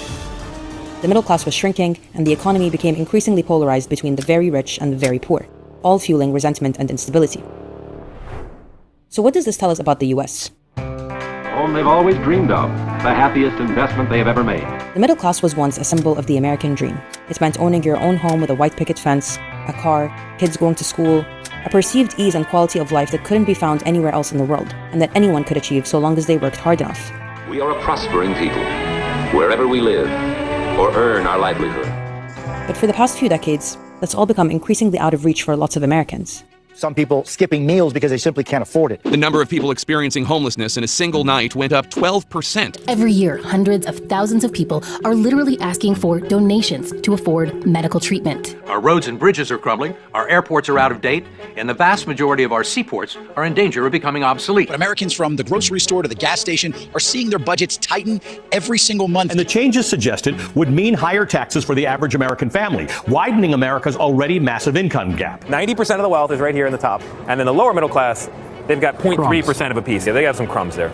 And the poorest, they have no pie. In fact, they have less than no pie. They actually have a bill for pie. They're in pie debt. They're struggling to meet rent or mortgage payments, repay college loans, to repay loans for a car. While the wealthy have become steadily wealthier, wages have been stagnant and costs of living have surged. And it's not like these changes are mutually exclusive. It's off the backs of workers, off the exploitation of the American masses, that the wealthy continue to engorge themselves. Elon Musk has officially become the richest person in the world. His net worth has crossed the $400 billion US mark. Companies buying out the housing market, insurance companies making healthcare unaffordable, politicians taking money from lobbies to protect corporate interests and fill their own pockets, and the working class is well aware. Hoarding wealth is so harmful, so unethical, so rage-inducing. Billionaires should not exist. So you talk about teacher's salary, $2,000 in rent, $400 car payment, you got insurance, you got groceries, electricity. Like, I don't understand how people are affording life right now. For 5 stitches, $3,800. What? Like, it's so freaking hard to live here. North America is one big scam. And then there's the internal social and political decay. People have become disenchanted with the illusion of American democracy, of its promises of equality, of equal opportunity for all as long as you pick yourself up by your bootstraps. You can see a sea of people all united under one cause. They are protesting for racial equality. The murder of a healthcare executive has led to online popularity for the shooter. Mangione has emerged in some circles as a sympathetic figure fighting the system. All this leads to political instability, economic trouble, and social unrest, which weakens the empire at its core. But an empire is bigger than its center. It's a network of vassal states serving the core's interests, and keeping all those entities in check is done through both soft power and hard power. That brings us to symptom number 2. To understand soft power and how it plays into imperial decline, let's look at the Ottomans. It was a huge empire, dominated by a Turkish dynasty that had its origins in Asia Minor. The Ottoman Empire was one of the most powerful and enduring empires in history, spanning 3 continents at its height. It was a hub of cultural and scientific innovation, producing advancements in medicine, astronomy, architecture, and engineering that changed the world. They ruled a considerable mix of peoples and faiths. There was no great history of ethnic tension, even though there was a history of massively complicated ethnic and confessional coexistence. It lasted almost 600 years, until it didn't. One factor that contributed to its demise was its waning influence over the peoples and territories it had under its control, also known as the loss of soft power. Soft power is about being more persuasive than coercive, about getting people to comply without using force. In the case of the Ottomans, it was a delicate balance of diplomacy and cultural influence. But over time, the empire's ability to foster loyalty among diverse groups was eroding, aided by rising nationalism within these communities. The Greeks were the first to rebel against the Ottoman shackles. The minute you start getting a political world, this system is going to break down, and that is what happens in the 19th. People stopped buying into the vision of the empire and began to break off and pursue their own interests. Now, the US has been really good at soft power. It began after World War II, when the US positioned itself as a global leader promoting democracy, economic growth, and cultural influence. Joe's the king because he can buy more with his wages than any other worker on the globe. It is the most important idea that the United States has contributed to the world. Citizens of every rank can expect to have a better, richer, happier life. It helped rebuild war-torn Europe, set up major global institutions where it continues to hold significant power, and has exported music, television, and pop culture across the world for decades. And the messaging of the soft power has been consistent and clear. Shining city upon a hill. After 200 years, she's still a beacon, still a magnet for all who must have freedom. But for soft power to work, for people to buy into the fantasy and want to participate, they need to see credibility and moral consistency. Now, just to be clear, the US has violated the principles it preaches since its founding, not to mention since its emergence as a global hegemon. It seems the majority of people were willing to overlook that and buy into the American dream. But the illusion is falling apart. The mob tore down scaffolding, battled their way through the last line of police defense, and broke into the Capitol building itself. At home, the land of democracy, liberty, and human rights hasn't kept up the best image in recent years, and it's not any better abroad. The US has spearheaded and overseen devastating wars, crippling debt, human rights violations, and environmental damage across the world, which has made it hard to take preaching of democracy and freedom seriously. America no longer charts a course and therefore has lost all rights to set it, and even more so, to impose it on others. Disillusionment with American values is growing, and in its panic, the empire continues to thrash and bully to stay relevant. That's where hard power comes in, and brings us to the third symptom of the fall of an empire. This one is best illustrated by the Soviet Union. Now, the USSR ideologically rejected the idea of imperialism, but the reality is that it looked and acted like an empire. The Soviet Communist Party has not faced a serious internal threat to its political rule since the 1920s. There was a centralized authority overseeing expansion and control of a collection of republics and satellite states, where movements for autonomy were suppressed. What tethered these states together was a unified ideology, communism. But it was also hard power, military might. And that costs money. It is here, in Red Square, that the superpower Soviet Union holds its military parades, displaying its might for all the world to see. At its strongest, the Soviet Union had 5 million soldiers stationed around the Union, and pursued wars and conquests. By the way, you're going to see Trump's team doing this. This is exactly what they're doing. This is what she's talking about, this the third demise. They're doing exactly this. Nationalism. Nationalism. This one is best illustrated by the Soviet Union. Now, the USSR ideologically rejected the idea of imperialism, but the reality is that it looked and acted like an empire. The Soviet Communist Party has not faced a serious internal threat to its political rule since the 1920s. There was a centralized authority overseeing expansion and control of a collection of republics and satellite states, where movements for autonomy were suppressed. What tethered these states together was a unified ideology, communism. But it was also hard power, military might. And that costs money. It is here, in Red Square, that the superpower Soviet Union holds its military parades, displaying its might for all the world to see. At its strongest, the Soviet Union had 5 million soldiers stationed around the Union, and pursued wars and conquests to maintain and expand its reach. Then there's all the money spent on the arms race during the Cold War. Money spent on propping up parties in proxy wars across the world, and money spent on wars like Afghanistan, a protracted 10-year-long conflict that cost them $50 billion. The superpower from the north occupies Afghanistan with more than 100,000 troops, a modern mechanized army. Eventually, the cost of keeping the empire in check became unmanageable, and the economy took a hit. By the late 80s, people within the Union were struggling with soaring poverty and a low quality of life, with no strategic wins to show for all that money spent. Military and ideological overextension drained not only the economy, but public morale as well, until people got fed up. In Moscow, the hammer and sickle is lowered for the last time. Sounds familiar. All estimates agree that the cost will be at least $1 trillion. The Bush administration never expected the war to drag on as long as it has. The fall of Kabul to the Taliban marked an abrupt end to America's longest war. The war cost American taxpayers about $1 trillion. The US carried out long, brutal, expensive wars in Iraq and Afghanistan, with nothing to show for it except instability and devastation and financial loss. Then there's the constant ideological wars. The war on communism, the war on drugs, the war on terror, the war on China and Russia. There's a constant boogeyman in the ether to justify US military spending. The US maintains the most bases in the world at over 700 and spends hundreds of billions of dollars on the military every year, more than the next 10 countries combined. It's funding Ukraine in its war against Russia. It might support Taiwan in a war against China. billions of dollars spent, and we can't remember the last war the US has actually won. But last year, an undeniable awakening happened. This has been a senseless and a deliberate slaughter, a genocide, and it is happening on our dime. For over a year, Americans and the rest of the world have watched US politicians from both sides of the aisle cheer on and fund the genocide of Palestinians in Gaza to the tune of billions of dollars. It has shattered the idea that the US is a beacon of justice and human rights, and irreversibly cemented the hypocrisy of American moral exceptionalism. The empire has never been so exposed, and it's shown Americans, who back in the imperial core continue to struggle to live decent, dignified lives, where all their tax money is going, and where it's definitely not. The US has been an empire since its very conception. From colonizing Native American land, to conquering territories overseas, to dominating world politics through global institutions, military might, corporate interests, and foreign meddling. Of all the empires that have risen and fallen, none have come close to having the reach and power of the US, so the idea of it losing its hold over the world seems inconceivable. But while all these symptoms are unfolding and the US empire erodes from within and without, it's not doing so in a vacuum. It does so in the middle of a global shift in geopolitics, in a world that's becoming increasingly multipolar, with countries choosing new allies, new frameworks for collaboration, even new currencies.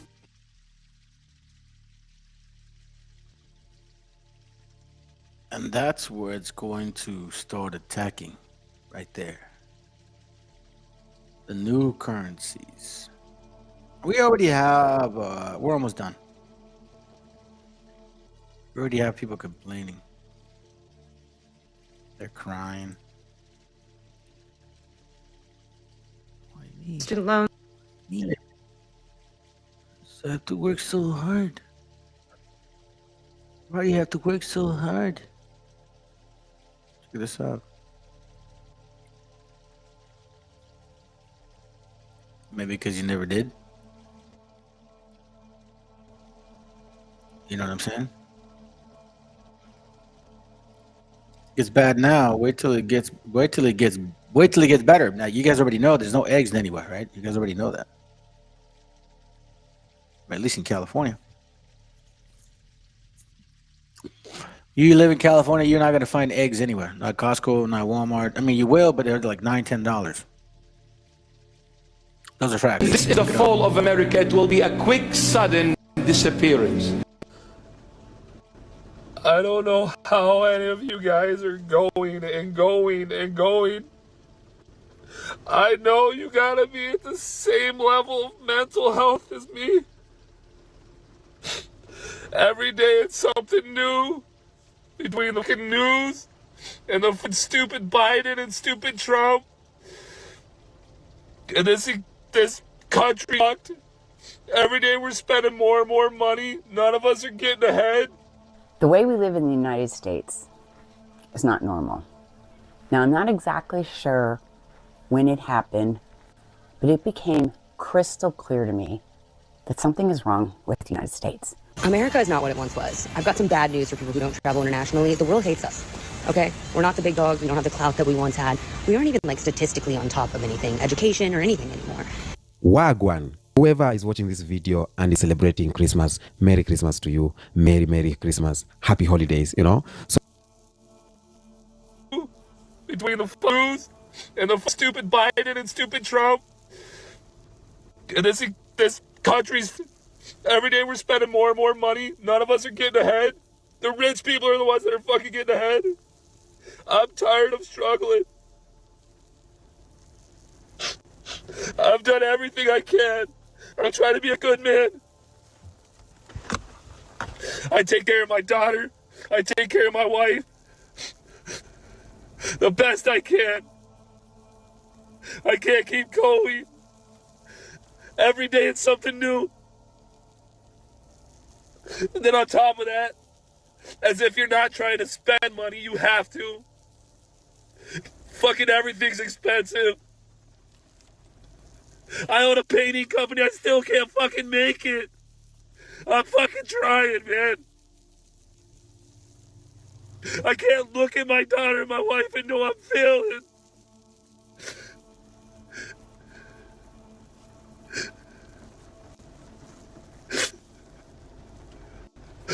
I'm fucking done. we aren't even like statistically on top of anything, education or anything anymore. And I've traveled internationally over COVID. Obviously, I stopped. And there's always been an underlying tone that America is dangerous. But we run Hollywood, so a lot of the media that is consumed by people in other countries is still American. However, I'm on my first international trip since COVID, and it has gotten worse. I've heard from every nationality that America is dangerous, but I arrived in Indonesia, which is a country that, a lot of people aim to get out of and go to America. And the first thing that my taxi driver says to me is that he's afraid of America. Shit. And I thought it was the UK that was on its arse. Seems like these Americans are really fucking struggling with the cost of living crisis. Check this video out. Tell me it don't break your heart. How can someone earning $80,000 a year be struggling to live? This is fucked. And we are literally the brokest we've ever been. Brokest we've ever been. But I'm making the most money I ever had my entire life. My husband and I, between the two of us, gross, make like over $80,000 a year. And if you told me a few years ago that $80,000 a year was not going to be enough for a family of four. I make more than what I made back in 2015. But I am still literally living paycheck to paycheck. I have to work 60 hours a week and make $80,000 a year to make ends meet. That's insane. I can't even begin to wrap my head around it. You live in America. You live in the freest, safest country in the world. There's 165 countries in the world that have freedom for their citizens, and America ranks number 23 among those in terms of actual individual freedom that their citizens have. Also among those countries, 72 of those have universal access to healthcare for all their citizens. America's not one of those. It's crazy because Americans work the 13th years among these countries while also paying 13th highest. I think you guys get the picture on this one. I don't gotta go deeper on that shit. So let me remind you who we are. En el roofing, solo los más valientes. We don't care what season, what time. It is what it is. We bring it. This is who we are. You're battling now, $80,000 winner. My mom didn't make more than $8 an hour in her entire life, and somehow we fucking made it. Maybe because some of us work 2-3 jobs. I'm not saying me myself, but our gente has. Anyways, listen to this. We're not crying. There's a En el reason. roofing, solo los más valientes guerreros aztecas y mayas se atreven a trabajar. Este es uno de los trabajos más peligrosos en los Estados Unidos.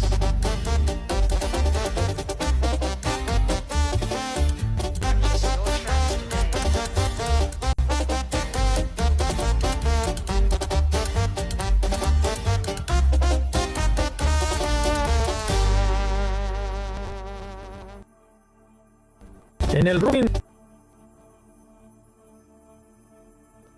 United States, or who's running it in. Yeah. Go check the really rich areas.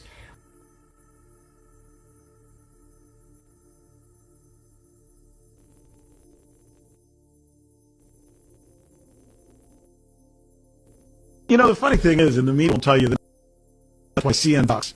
And NBC sucks, too. And obviously Fox sucks. What they don't tell you is that the facts, Latinos are on welfare less. Latinos commit crimes less. Latinos create jobs more. Latinos create new businesses more. See, those are stats. Those are metrics I can prove to you. Latinos pay more taxes to help you retire, and they sacrifice so that you can, right? Most Latinos who come here undocumented work and pay into Social Security without ever getting any of the benefits from Social Security. Yeah, to the tune of like $80 billion a year.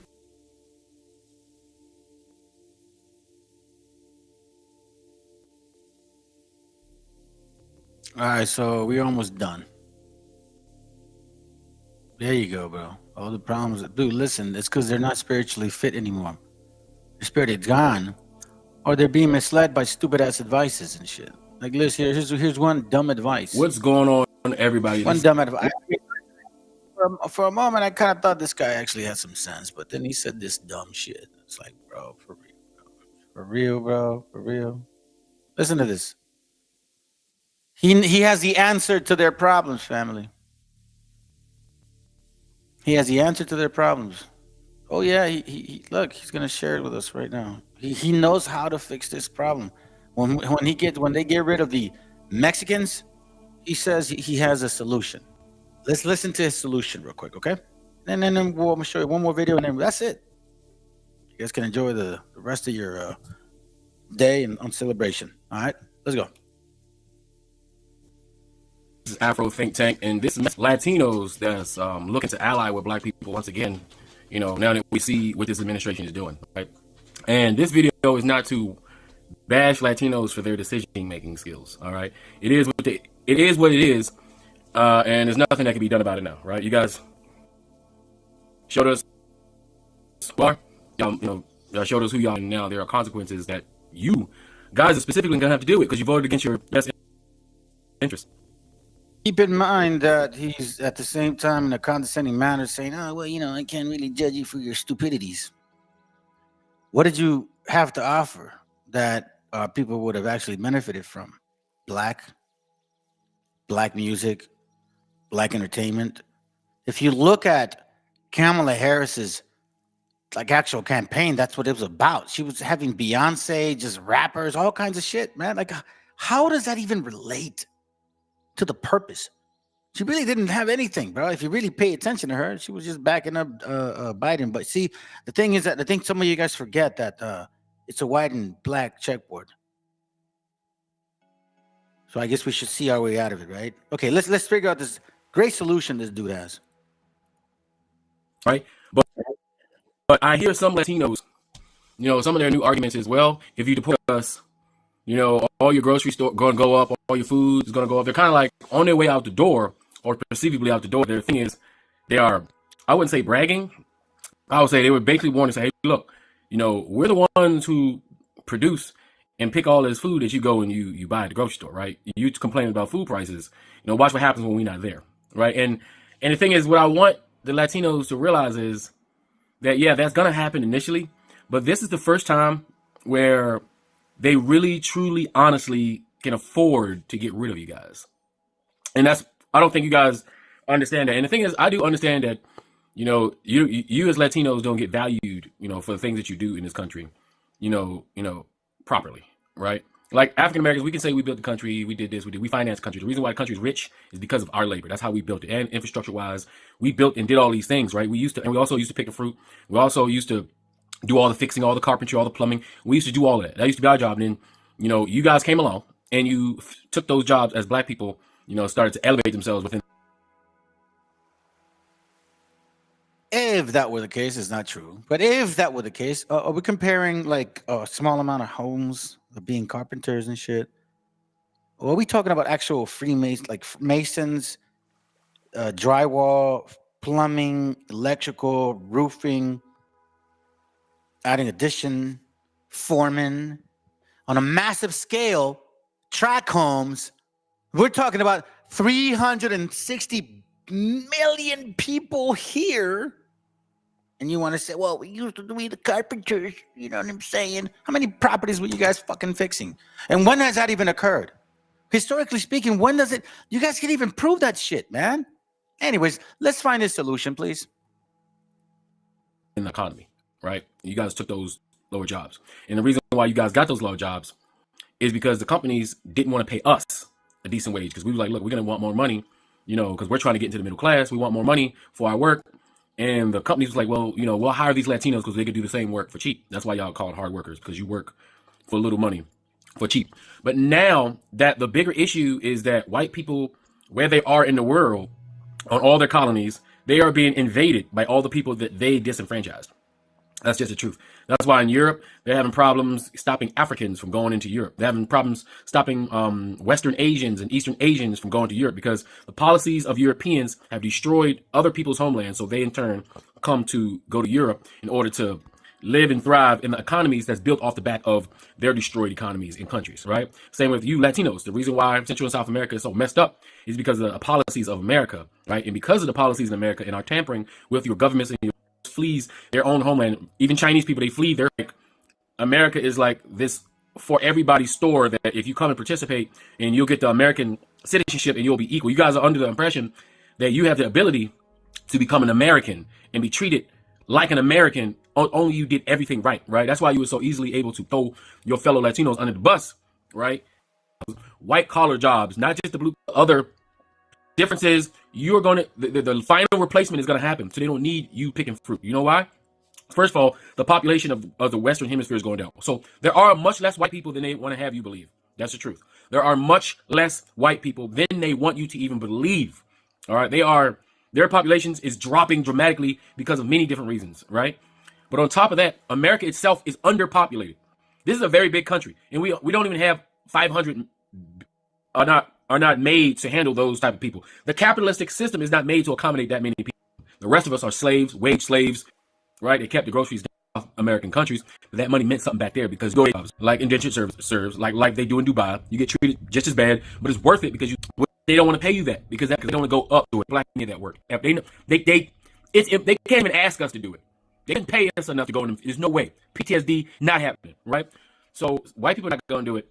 Black people are not going to do it. A lot of you Latinos don't want to do it anymore. First, second generation ain't going out there and doing that shit. They want to go be IT professionals and engineers and doctors and shit, right? They're not going out there, right? But what can do it is these robots. I'm not sure if you're paying attention, but these robots are about to be on the field picking fruit. And guess what? They're going to do it better than you. I know it's a hard job picking fruit and vegetables and agriculture, but guess what? These robots are going to do a better job than you. And it's going to be cheaper. They're going to rent these robots from corporations that's building solutions right now in the field to be able to do the thing that you do way more efficient than you. 24 hours, no breaks, no place to have to build. No, they don't have to take care of you. They don't have to bus you around. They don't have to house you. They don't have to feed you. They don't have to deal with logistics of your passport. They don't have to think about human rights. They don't have to think about any of that stuff. They're going to put these robotic, become creative and find other means to make it bad for those who. It's going to be a machine packing it. And they got 10 machines out there working 24 hours in them fields, right? Cutting down almost 180% of their overhead. And they're now bringing in actual profit. You hear that, family? His great solution is robots. Robots. And he's like, you first generation, second generation, you guys don't even want to do it. I'm sorry, but we're not lazy motherfuckers like you guys. And I'm talking about white and black. I'm being serious. You guys have never harvested. You don't know how to harvest. You don't even like that shit. It doesn't happen in Africa. So for you wobbles that claim that you're natives of here, you guys you never harvested and you still don't. We the ones out there. And what a stupid comment to say. What a stupid comment to say. So let's let a cartoon. Hey there, folks. Hope you're doing well. Let's let a cartoon educate some of these idiots, bro. You know, it's like, why do you guys even follow these people? You're smarter than your own good. It comes to show how ignorant you are. Let's find out about these so-called robots that are ready to take over the jobs. Because apparently the black jobs that they wanted, they don't want them black jobs anymore. I guess they don't want the white jobs anymore, right? So let's find out how fast this can turn on people. He says, it wouldn't be a problem. We got robots. You know what I'm saying? We got robots. You Mexicans ain't going to be missed. Okay. After this, we're done. Have a good night. Today, there's an old phrase, if you don't learn from the past, you're destined to repeat it. And I feel this phrase is really relevant today when we start looking at immigrant farm workers. We don't have to go looking that far back in the past to see the impact that we saw when immigration enforcement impacted the farming industry. Now, this first clip is from 13 years ago, and it had to do with Alabama enforcing new laws about immigration enforcement. Let's take a look. But when only 5 pickers showed up this morning to harvest his sweet potatoes, farmer Keith Smith saw possible ruin, the loss of his $500,000 crop. They're running scared because of this new law. And you're in trouble. I'm in trouble, bad trouble. And so a lot of different outcomes there. Definitely there was a giant monetary loss by the farmer who was about to lose a $500,000 crop. Also, the food that was potentially going to go to waste if he wasn't able to get the help he needed to harvest that crop. And there were people who actually wanted to do the work who were not able to. Smith's 200 acres need 20 pickers, mostly Mexican nationals. There is not enough documented people here to supply that workforce. Most of your workers are here illegally. That's sure. If they got documentation, they got a better job than working for me. And right there, he says, if they have documentation, they have a better job than working for me. And this speaks to how challenging this job is and how bad these people want a better life than they had in their country. in their country of origin. It's interesting, whether we're talking about immigrants who came here legally or illegal immigrants, they are all some of the hardest working people I know. Fernando Aldeman, a Mexican national, has worked Smith's farm since 1992. Everybody's just scared. Yeah. Now, are you here legally? No. No. So, are you scared? Yeah, I'm scared. I'm scared, you know. Smith's pickers make about $100 a day. He supports immigration laws, just not this one that threatens his third-generation family farm. You want to get rid of illegal immigrants? Quick. Now, this video is a little more recent. It goes back 7 years, and this is during Trump's first term. This also has to do with Alabama and the impact of these immigration laws. But 6 years ago, Alabama introduced the country's harshest anti-illegal immigration law, and undocumented workers left in droves. So, there's something to take note of there, right? It didn't sound like as much of enforcement was taking place, but more of discouragement, where laws came into place and these immigrants left in droves. It's much easier to take the path of least resistance and go to the state next door where they don't have these immigration laws. Third-generation farmer Scott Benton says the effect on farming was devastating. Pretty bad that year. Like I said, a lot of people left, and all the workers left, and people were, they already had the crops out there ready to harvest, so they didn't have anybody to pick them. So a lot of farms lost their whole crop and went out of business because they lost all the money. And this is very well going to be the problem that we are going to face. Of the need for agricultural workers, Jerry Spencer turned to unemployed Americans, but says after 2 weeks, most couldn't cope. And this only confirms my previous statement about how hard immigrants work. This gentleman tried to replace them with unemployed Americans, and they couldn't cope. They couldn't do the work. I mean, are Americans lazy? The farmer says, start over here and end over here. And that was the extent of their instructions. With the American workers, they all had to be taught all this and separate, and in addition to the fact that their bodies just were not built for it. Perfect. It only makes sense to sprinkle a little racism on top of the conversation. So, yeah, very American, very American. Now, I think it makes sense for us to look at something a little more current. South Dakota dairy farmer Greg Mose supports. Now, listen, family, this is more current, okay? Keep in mind, we just listened to some brainiac from, I don't know, supposedly Afro think tank. He's so Afro think tank, he says. He thought this really thoroughly. Robots. I guess he's never gone to a grocery store and looked at the variety of vegetables and fruits that are on the aisles. That each one requires a technique. And by the way, these robots are very expensive. These farmers are getting bailed out almost every year because they can't even afford the material that they're using right now. We're going to find out about your great idea. Especially you guys are going to suffer the most. Let's listen to this. Hey, and you're gonna get blocked for saying stuff like that, bro. Have you ever seen a? Nah, man, we don't need that shit here, bro. Like honestly, bro. Like I don't even like people calling me spick. You know what I'm saying? Or illegal alien, and that shit is as insulting. You don't need. They don't need for that. It is what it is, brother. They done what they done. They're gonna get their shit back. You know what I mean? It's not up to us. It's up to the Most High. Let's go. It's Donald Trump and his pick of his governor, Kristi Noem, to lead the Department of Homeland Security. So here we are. We're taking a look at a dairy farmer from South Dakota. He's a big fan of Kristi Noem. Kristi Noem has really been adamant about addressing the illegal immigrant problem, as she puts it. She actually sent the National Guard to the southern border 5 different times.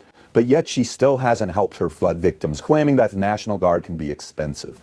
And this is the lady they want to put in charge of FEMA. But that's not what we're here to talk about today. Let's just keep listening about how this farmer is voting against his own best interests, like most MAGA voters. The dairy farmer is drawn to what launched Noem into national politics, her pledge of a MAGA-style crackdown on illegal immigration. Are you worried if there were a mass roundup of undocumented migrants that you might lose workers? You may not have enough workers. But how are they going to do that? Nobody will be filling the shelves. Nobody will be producing food. Within 2 days, we will not have food. Well, at least he's not sugarcoating it, right? He's being very candid. Without illegal immigrants being the workforce that we need as Americans, we would run out of food in 2 days. There will not be food anywhere. 2 days? Yes. Does Governor Noem understand that? I would think so. I'm pretty sure. The best part was the shrug. And then I think so. I'm pretty sure. This just shows how detached all of these people are. It sounds like you have a lot of faith that they're not going to do what they're saying. That's pretty much what I'm thinking. We have to trust in our officials that are put in place. She literally asks him, it sounds like you believe they're not going to do what they're saying. And he says, yeah, you got to have trust in your officials. Like, they're literally saying this is what they're going to do. Are you trusting their words? He said 2 days. He said 2 days. Right. That you're right. You're right. That's not to take into account the cost of time and water when agriculture is concerned. Yeah, you're right, because they don't have that system just yet. And plus the pruning of the vegetables and the trees and the plants. You know what I'm saying? These fucking idiots, bro. I can't believe. Oh, but you Mexicans don't got to worry about it because we got robots. So, we don't really need you beaners, spicks, and wetbags. You see what I'm saying? Afro think tank talking like a white man. You know what I'm saying? But it's, you guys will get a lot of credit for what you do. Like, that's all we do. Look, show me the first time. And a matter of fact, here's what I'm going to do. Let's just give you guys this and that's it. Where is it at? Oh, shit. I don't have it anywhere. Maybe I do. Hold on. Is it in here? Give me a second. Let me check real quick. If I have it still, then good. If I don't, then sorry. Nope, I don't have it. Anyways, all right, man. Well, listen, I don't want to hold y'all up, man. I appreciate you guys being here. I appreciate it. Thank you very much, family. You know how it is, man. I appreciate that, by the way. And next time, advise your people, like, the right thing. You know what I mean? You guys... Anyways, I hope it was edifying. Honestly, I really wish I would have had a little bit more time. I just... Hold on. What the hell? I just... I have to take care of something. Anyway, so you guys take care. Have a good night. I'm going to play some music, and then that's it.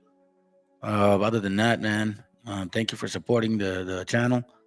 And for you guys that helped out with the fundraiser, thank you. We're still obviously continuing. I may have to consider somebody in Mexico to do the surgery, so it may not be as much. But anyways, for you guys that have helped, thank you very much. Okay, my son appreciates it. Take care, y'all. Have a good night, and hopefully I'll try to do a class either Wednesday or Friday. All right, take care.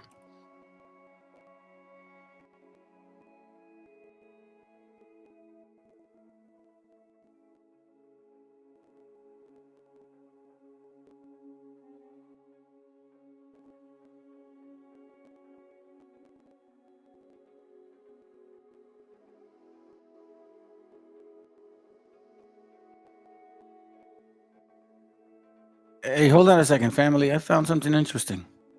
Give me a second here. Hold on. What is this? Hold on. Things I can do. Let's try to do this here real quick. I thought I caught something. Don't leave just yet. This may be interesting. Everything happens for a reason. Okay, hold on. Give me a second.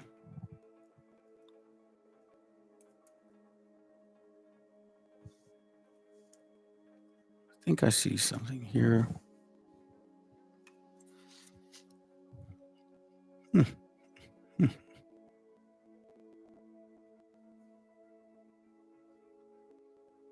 Let's see this here.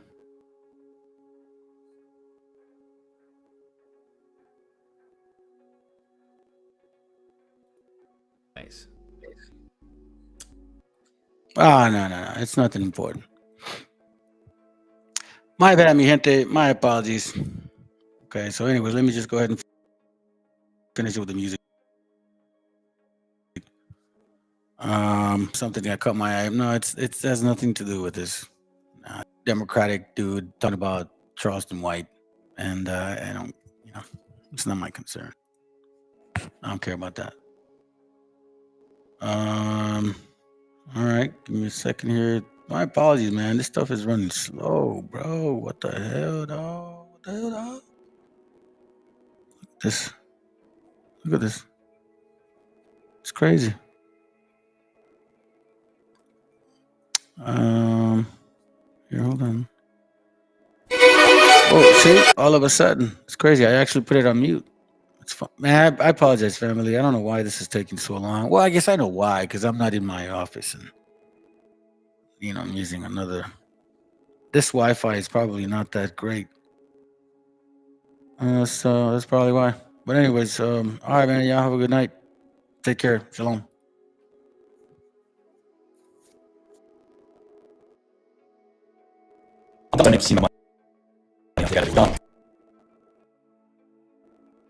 Never frozen.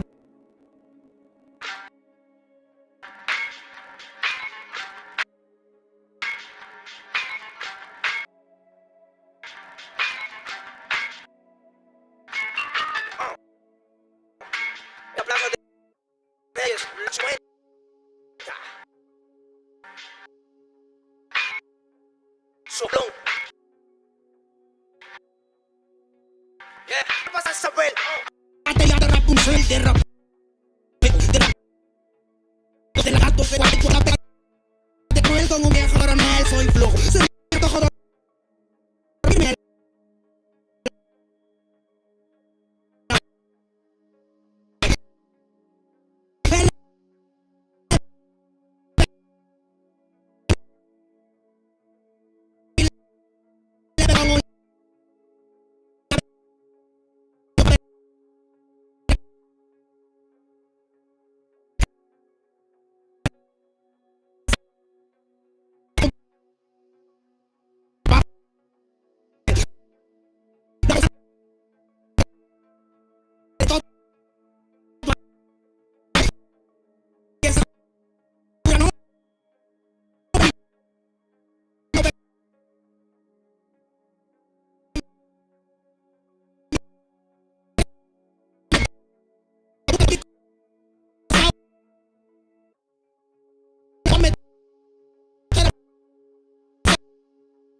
Me llaman para que les dé al menos una vez al mes. Se metieron al lago y olvidaron que era el Ness. For everybody bless. La fama es una puta. Me está llamando a las 3. Dile que llame después de las 16 y 25. Volví de la infancia de Abraham Lincoln. Con fuerza ya inco. Luchando para salir del Lincoln. De esta calle en City brinco. Después de que tu viejo te lo mande. Sale de vez en cuando. Como el compro por los Andes. Mi cuerpo no es de madera como Tandy. A mí que me brande. Seré lo que los expande, aunque no me piquen la madera, si en mi carro me y que no me ven pa' afuera, lo pongo en la carrera, que se la gravedad, te espero en la barrera y te pongo en la novedad, y me puso de espera,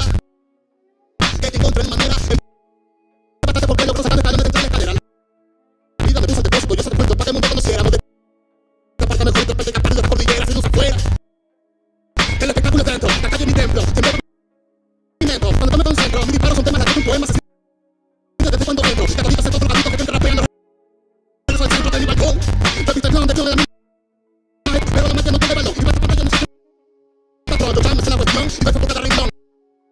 Consciente de la operación de final de papel con letal de bufón. Y aunque la maldita casa de rey y papá. Pero mi la ciudad. Hip hop peruano. Rap de la maldita base. Ya.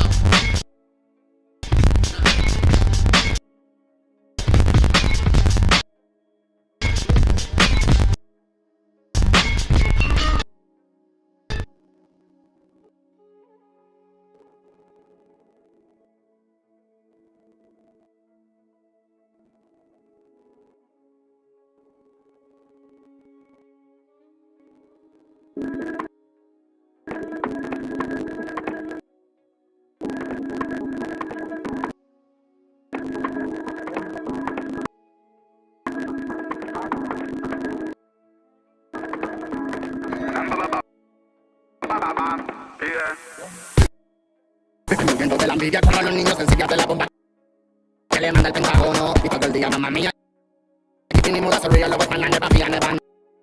No, la travesía de la vida más que misericordia.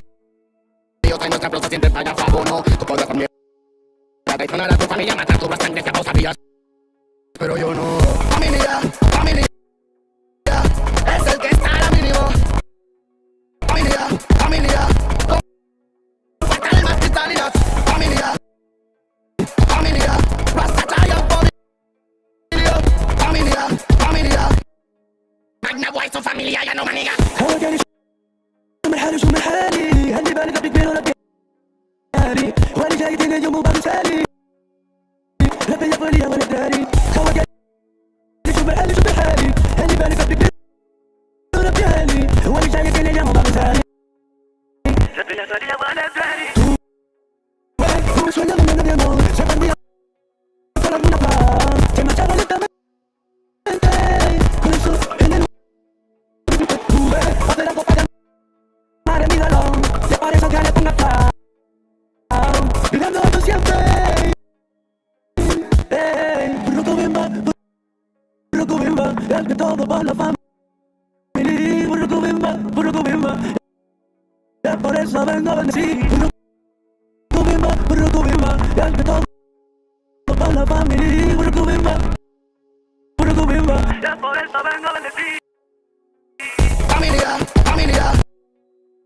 es el que está a la mínimo familia con fatal más cristalinas familia basta traer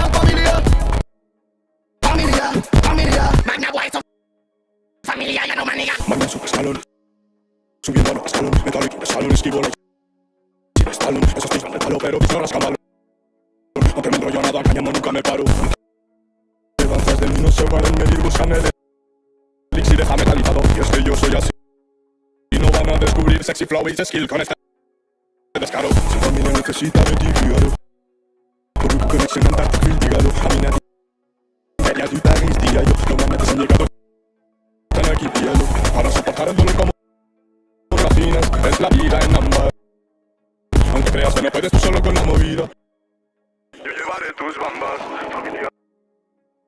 familia fighting the hate and the media familia it's original manna familia fighting the hate and the media familia yo soy un rocket ellos la familia con los míos siempre se lo baila Melena te mueve la vaina cada fuerte para que no se caiga son los magna final con los míos siempre se lo baila Melena te mueve la vaina cada fuerte para que no se caiga son los magna voz final ni para mí ya sin mirar y sin mirar sin asimilar que la putaridad de tu vida urgo tu mano te la yo te ríes de papillar mientras fillas de no pilla y se va por la furgo te falta una película y una cura si se apura quizás llega la locura de mi turbo dale vueltas a la partícula deja ya la pura quieta que sola llega a Luxemburgo yo me para la computa que la pera pasa no joderlo corre por no. Si perder el enemigo están en el corazón, cuatro patas, pero esa vaina va a probarla. Voy a caer en el party donde está gata, guata que el guata en alma. Vive moviendo de la envidia como los niños en Siria de la bomba que le manda el Pentágono. Todo el día, mamá mía, aquí venimos a real, la Westman, never fear, never, no. La travesía de la vida más que misericordiosa. En otra cosa siempre vaya a abono. Tú podrás con mi respeto. A tu familia mata tu sangre, ya lo sabías, pero yo no. Familia, familia, es el que está a la mínimo. Familia, familia, con calma, cristalinas. Familia, familia, Rastacha. I am familia, familia, familia. Magna White, son familia, ya no maniga. Bombo cry, they sing across the live on them. Warfare, vengo con los míos, Magna Gate, fire them, fire them. Bombo cry, sing it, land on them. Warfare, vengo con los manas, Gate, fire them, fire them. Girls stop, shut up on the microphone ballad. And let's smoke the marijuana, psycho, put a bombo clap. Bang bang in the street, you burn it, feel it with. Rosa man, over Illuminati, play the kill. Marijuana psycho pura bombo clan. Bang bang in the street, fire burn the villa with key cray. It's a king, Magna sting. Nobody no kill them. In a crazy style. Chale, no fire them. It's a rasta ganja. Nobody no kill them. It's a crazy style. Tally, the fire cream. It's a rasta ganja. Familia, Rasta Chai is familiar. Kikray is familiar. Pure Nego is familiar. Siku, Kimagneto, familia. Es el que está a la mínima. Familia. Compactar más cristaleras. Familia.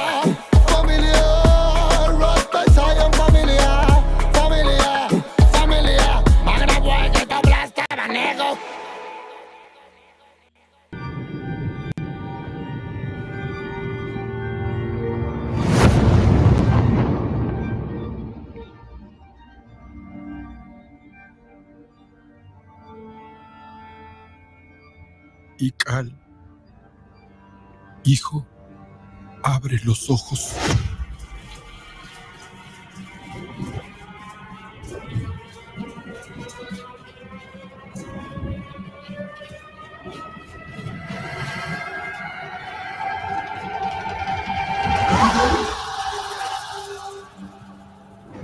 Tu cuerpo se queda con nosotros, pero tu espíritu debe seguir.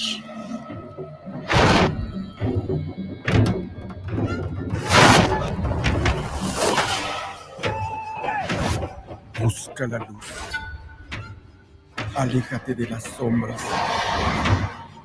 Deja que nuestro dolor sea tu fuerza. Desde aquí iluminamos tu camino.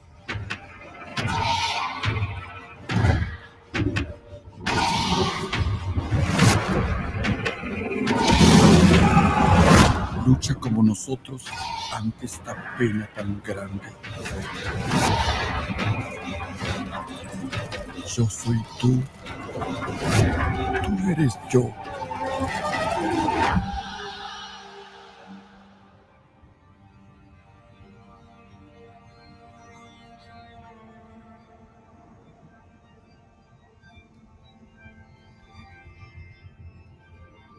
La muerte que hoy nos separa,